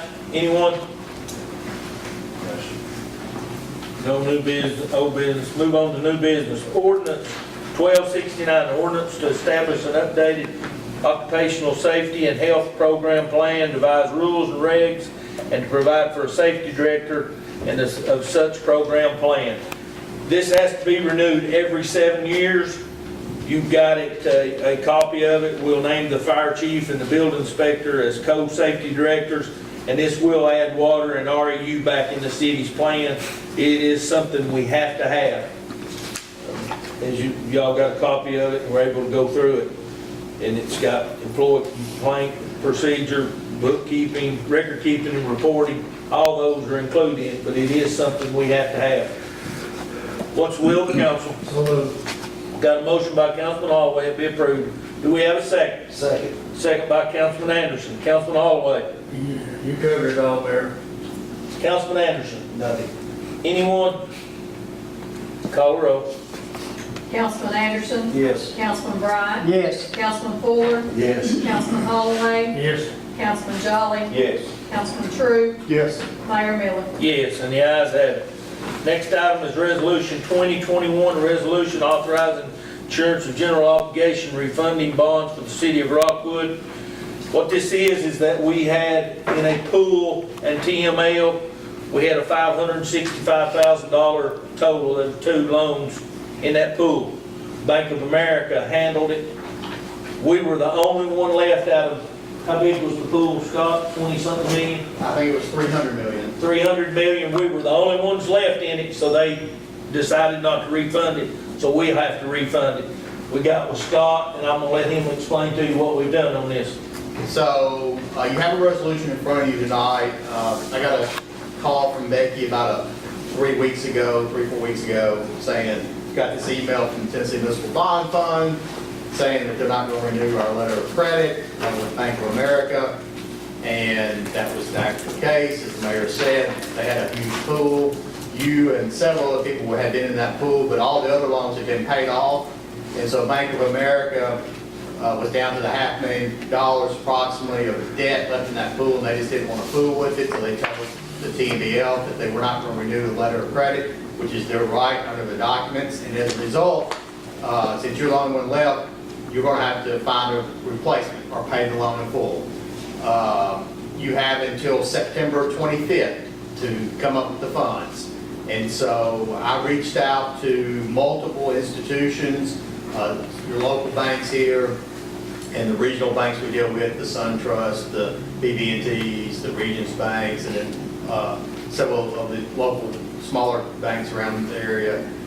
We sent out a proposal. We got some proposals back. I've been negotiating with multiple banks for several days, and included Becky in some of those conversations. Anyway, we came up with the proposal, and y'all also got one from the Tennessee Municipal Bond Fund. They offered to help do something since it's part of their program and it was not renewed. So the TMBF submitted a proposal, and like I said, I got 3 or 4 other proposals in. The rate that the TMBF proposed was 2+% on both loans. We ended up finding a local institution here that's willing to do it for 1.45%. And so that rate would be fixed. It would be locked in. There's only about 5 years left on it, and that loan's going to be prepayable at any time. So anytime, if y'all get to the end of this budget year or into next year or whatever and want to prepay that loan, you can do that. So I think I've set it up to solve the current situation, which is we need to do something before September 25th, so we don't have much time. And 2, you got a pretty good fixed rate there. We kept the costs as low as possible. And so the proposal I handed out in front of you tonight actually lays out, if you adopt the resolution tonight, it's in front of you.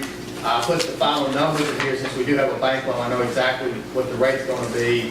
I do show a savings in there versus TMBL, but that would, if you approve the resolution tonight, we'll give notice tomorrow morning to the TMBL and Bank of America that we're going to pay in full instead of September 25th. We're just going to pay on August 25th, which is the next payment date. And then this rate would be locked in on the 25th, and you would be in good shape, and we'll take care of this problem. So that should solve all your issues with the bond fund and the variable rate loan. The city will have no more variable rate debt after this. It'll all be fixed.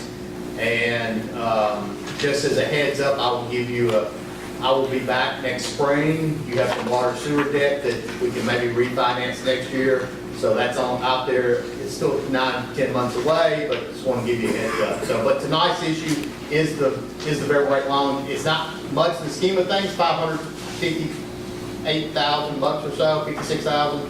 But we have to do something before September 25th, and so I think this is your best option. And it will be a savings of about $6,200. $6,000 versus what the TMBF proposed. So, I had multiple banks come in with better rates than TMBF, and this is the one that got you the best rate, the lowest rate, and make sure it's prepayable at any time, so you can pay it off early too if you wanted to. You've heard Scott. What's the will of the council? So moved. Motion by Councilman Holloway. Do we have a second? Second. Second by Councilman Fuller. Councilman Holloway. Scott, appreciate you working on this for us for that information first come out. Kind of scared me a little bit, but I was part of it when we got the loan to start with. And then thank God we're going to go this full amount here. It's kind of scary, and then you help us get a good rate. And we're saving $6,000 from it's a win-win. Thank you. Yeah, y'all been paying on that loan, y'all had it since like 1999, so I mean, you've made 20 years payments, it's like 4 or 5 years left, 5 years left. And so, I mean, you made a huge, it goes all the way back to, I think, the Walmart, and the road improvements, and all that out there, but this should take care of it going forward. Appreciate your trust in us, too. Councilman Fuller. Yeah, when I first started, I think they were paying this for a long time, and now they're going to just say, oh, that's too deal. But you did a great job in that. The rate sounds great, nice fixed rate, pay it off anytime you want, seems very reasonable to me. Anyone else? Scott, again, I appreciate you putting in time and effort, and I like the rate, and I really like that it's fixed, so we don't have any more variable money out there, so we know where we stand. Anything further? Call roll. Councilman Anderson? Yes. Councilman Bryan? Yes. Councilman Fuller? Yes. Councilman Holloway? Yes. Councilman Jolly? Yes. Councilman True? Yes. Mayor Miller? Yes, and the ayes have it. Did y'all bring in for me? Did they bring in for me to ride? They did. Well, I'm really good on them in the lake, I think. Very important. All right, resolution 2022, they have asked us to defer this. Do I have a motion we defer it? So moved. Motion by Councilman Jolly. Do we have a second? Second. Second by Councilman Bryant. No comment on motion to defer. Call roll. Councilman Anderson? Yes. Councilman Bryant? Yes. Councilman Fuller? Yes. Councilman Holloway? Yes. Councilman Jolly? Yes. Councilman True? Yes. Mayor Miller? Yes, and the ayes have it. Resolution 2023, resolution closing the city's Raymond James account and proving to move remaining funds to capital projects within the general fund. What's the will of the council? So moved. Motion by Councilman True. Do we have a second? Second. Second by Councilman Anderson. Councilman True, do you want to yield to Ms. Rupi? Yes, please. I'll yield to Ms. Kreitzer on that. We can draw much better interest by moving it to the capital projects account that's at Simply Bank. And that way it will also make it more easily to get to, because we plan on using that for paving and other capital projects. So I recommended we move it. I think Raymond James has it in treasury bills and it's just not drawing a lot of interest. Anything else, Councilman True? No, sir. Councilman Anderson? No. Anyone? Call roll. Councilman Anderson? Yes. Councilman Bryant? Yes. Councilman Fuller? Yes. Councilman Holloway? Yes. Councilman Jolly? Yes. Councilman True? Yes. Mayor Miller? Yes, and the ayes have it. Resolution 2024, resolution concerning unopened, undeveloped portion of an alley off of Tate Street. You've got that resolution in front of you. This is basically what we've been doing. Any unopened alleys or streets that people that live next to them would like to have, we're able to get them back on the tax roll. They are able to, they pay for everything to get it done. And then again, we get it back on the tax roll. You'll see that, and this is the alley located off Tate Street. What's the will of the council? So moved. Motion by Councilman Jolly. Do we have a second? Second. Second by Councilman True. Councilman Jolly? I think you covered it well. Councilman True? Mr. Ishman, is everything okay on this one? Okay. We will get that to Mr. Leffy, get it took care of, make sure. We are making sure we get all these on the tax roll, correct? Yes, we recorded the. All righty. Anyone else? Call roll. Councilman Anderson? Yes. Councilman Bryant? Yes. Councilman Fuller? Yes. Councilman Holloway? Yes. Councilman Jolly? Yes. Councilman True? Yes. Mayor Miller? Yes, and the ayes have it. Resolution 2025, a resolution authorizing the city attorney to file suit against House Homes LLC and all other parties having interest in real estate at 207 West Dunn, Rockwood. That is another house that we have had problems with. We're wanting to take it to court so we can condemn and get torn down. What's the will of the council? So moved.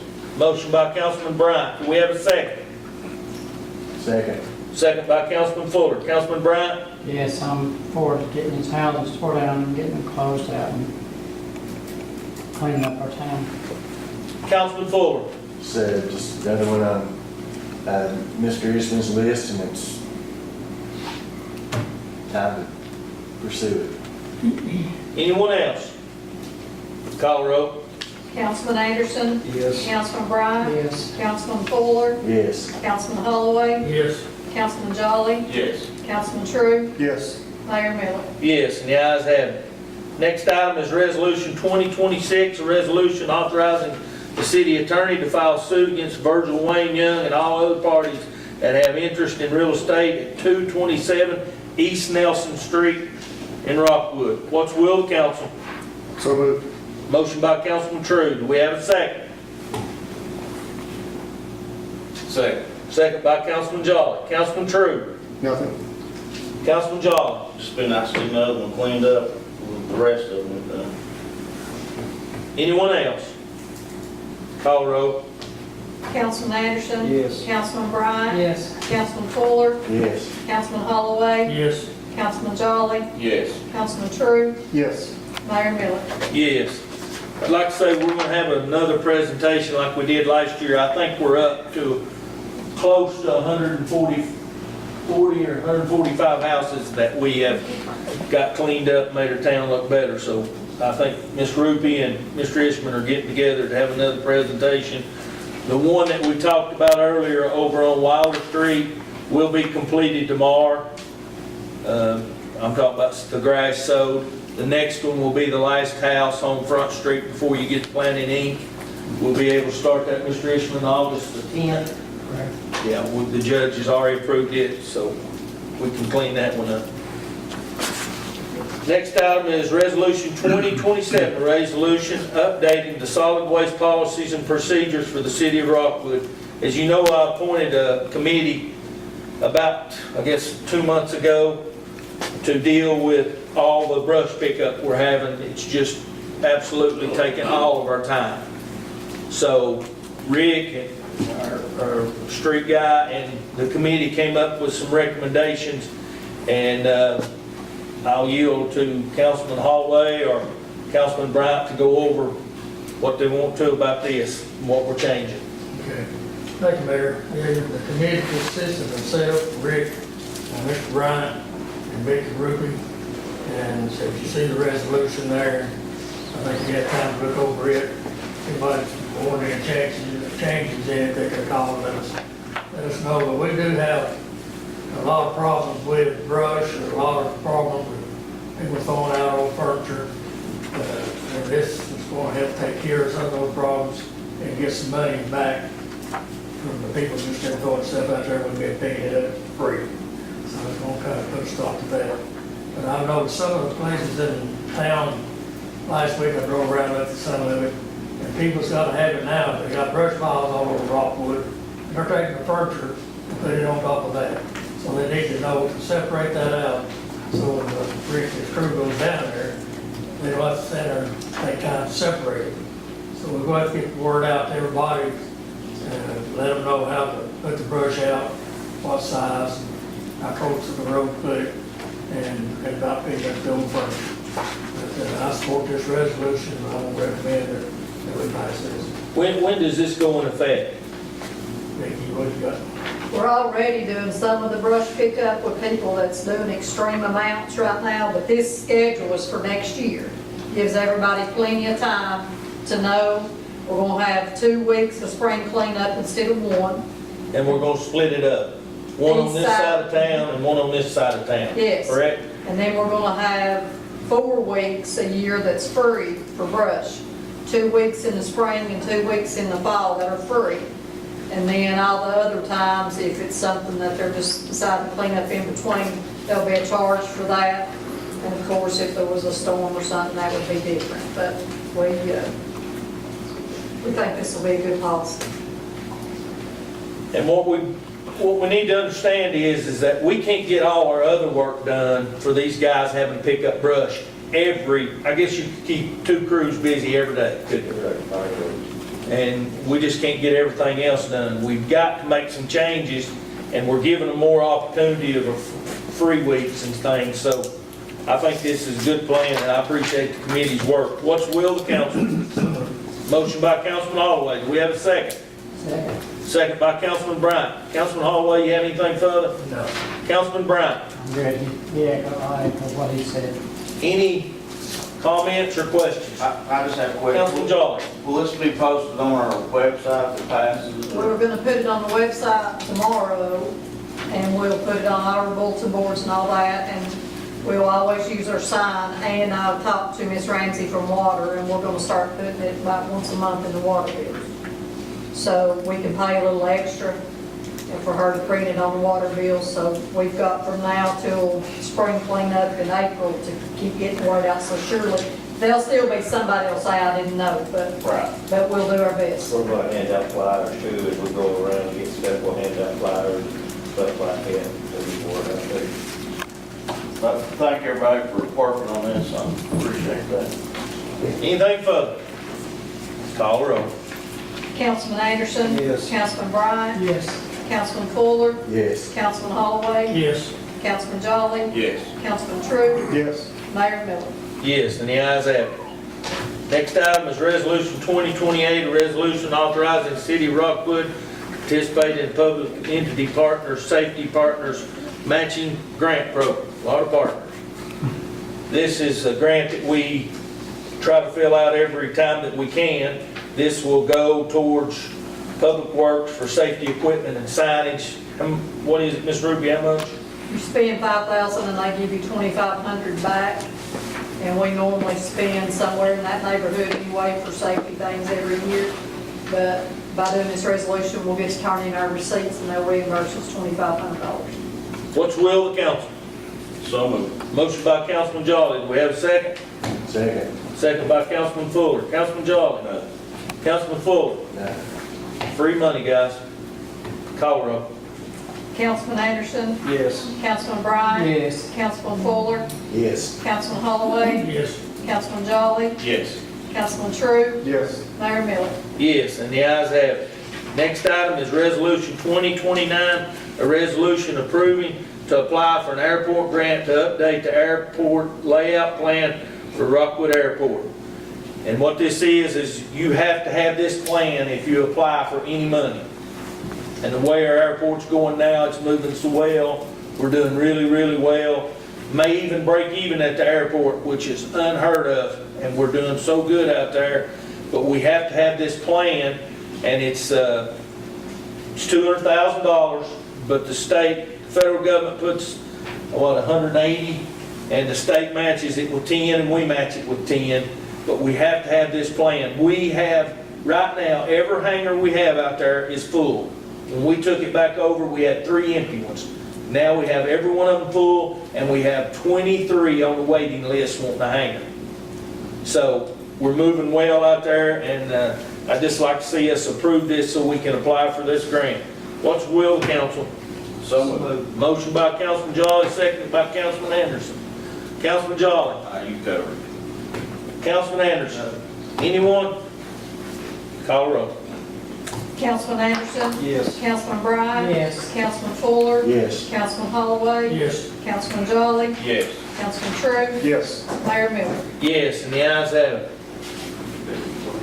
Next item is Resolution 2030, a resolution appointing Mike Reed to fill the unexpired term of Elizabeth Willis on the Park and Recreation Board for a term of July 28, 2020 through 7/1/2021. What's the will of the council? So moved. Motion by Councilman Holloway. Do I have a second? Second. Second by Councilman Jolly. Councilman Holloway. Yeah, Mike Reed's been around for a long time there. You couldn't find anybody else any better to put on that board, so I highly recommend it. We put him on. Councilman Jolly. I'm excited to see his name on there, his will and serve. Anyone else? Call the roll. Councilman Anderson. Yes. Councilman Bryant. Yes. Councilman Fuller. Yes. Councilman Holloway. Yes. Councilman Jolly. Yes. Councilman True. Yes. Mayor Miller. Yes, and the ayes have it. Next item is comments. Councilman Bryant, you have anything tonight? That's it. Councilman True? Nothing. Councilman Fuller? No, sir. Councilman Holloway? Slow down right there. Well, let me sit down here, man. Go ahead and say. Now, we've been talking about cleanup, and we're talking about cleaning up our town, tearing these houses down, and clean up brush and all that stuff. Another thing along that same line is we have a code enforcement person that's checking these codes going around. There's a lot of houses we have where people not mow their yards, some of them not mowing all year round. We've got some junk cars sitting around all over Rockwood again.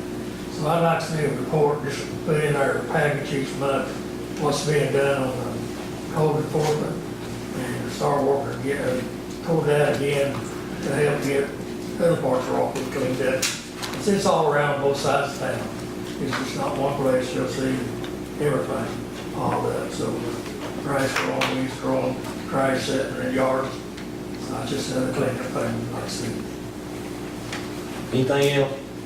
Councilman Anderson? No. Councilman Jolly? I'd just like to say I'm glad to see everybody that's came out and stood up for something they believe in. And I think if there's any way we can help them, I think we should. That's all I have. First of all, I want to thank everybody for coming out. We appreciate it. Again, I want to recognize the Roane County Youth Leadership Academy. Thank y'all for coming. We appreciate it. Glad you're here. I know you're just tickled to death to be here. I want to thank this group, even though y'all were late, you were probably in the pool somewhere.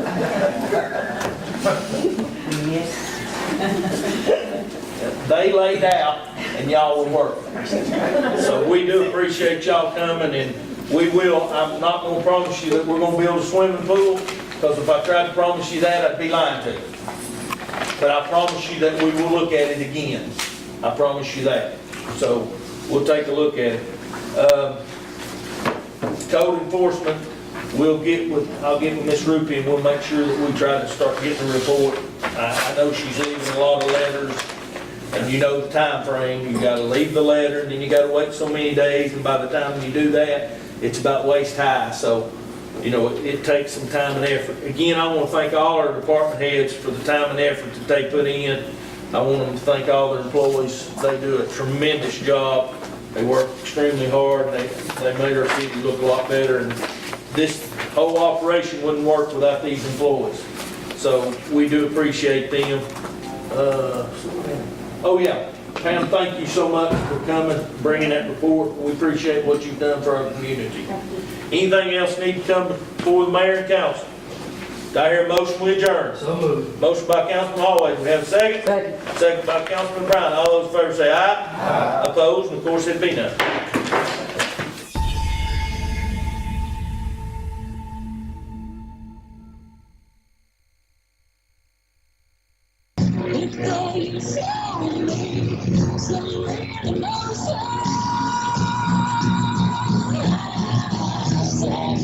Cemetery.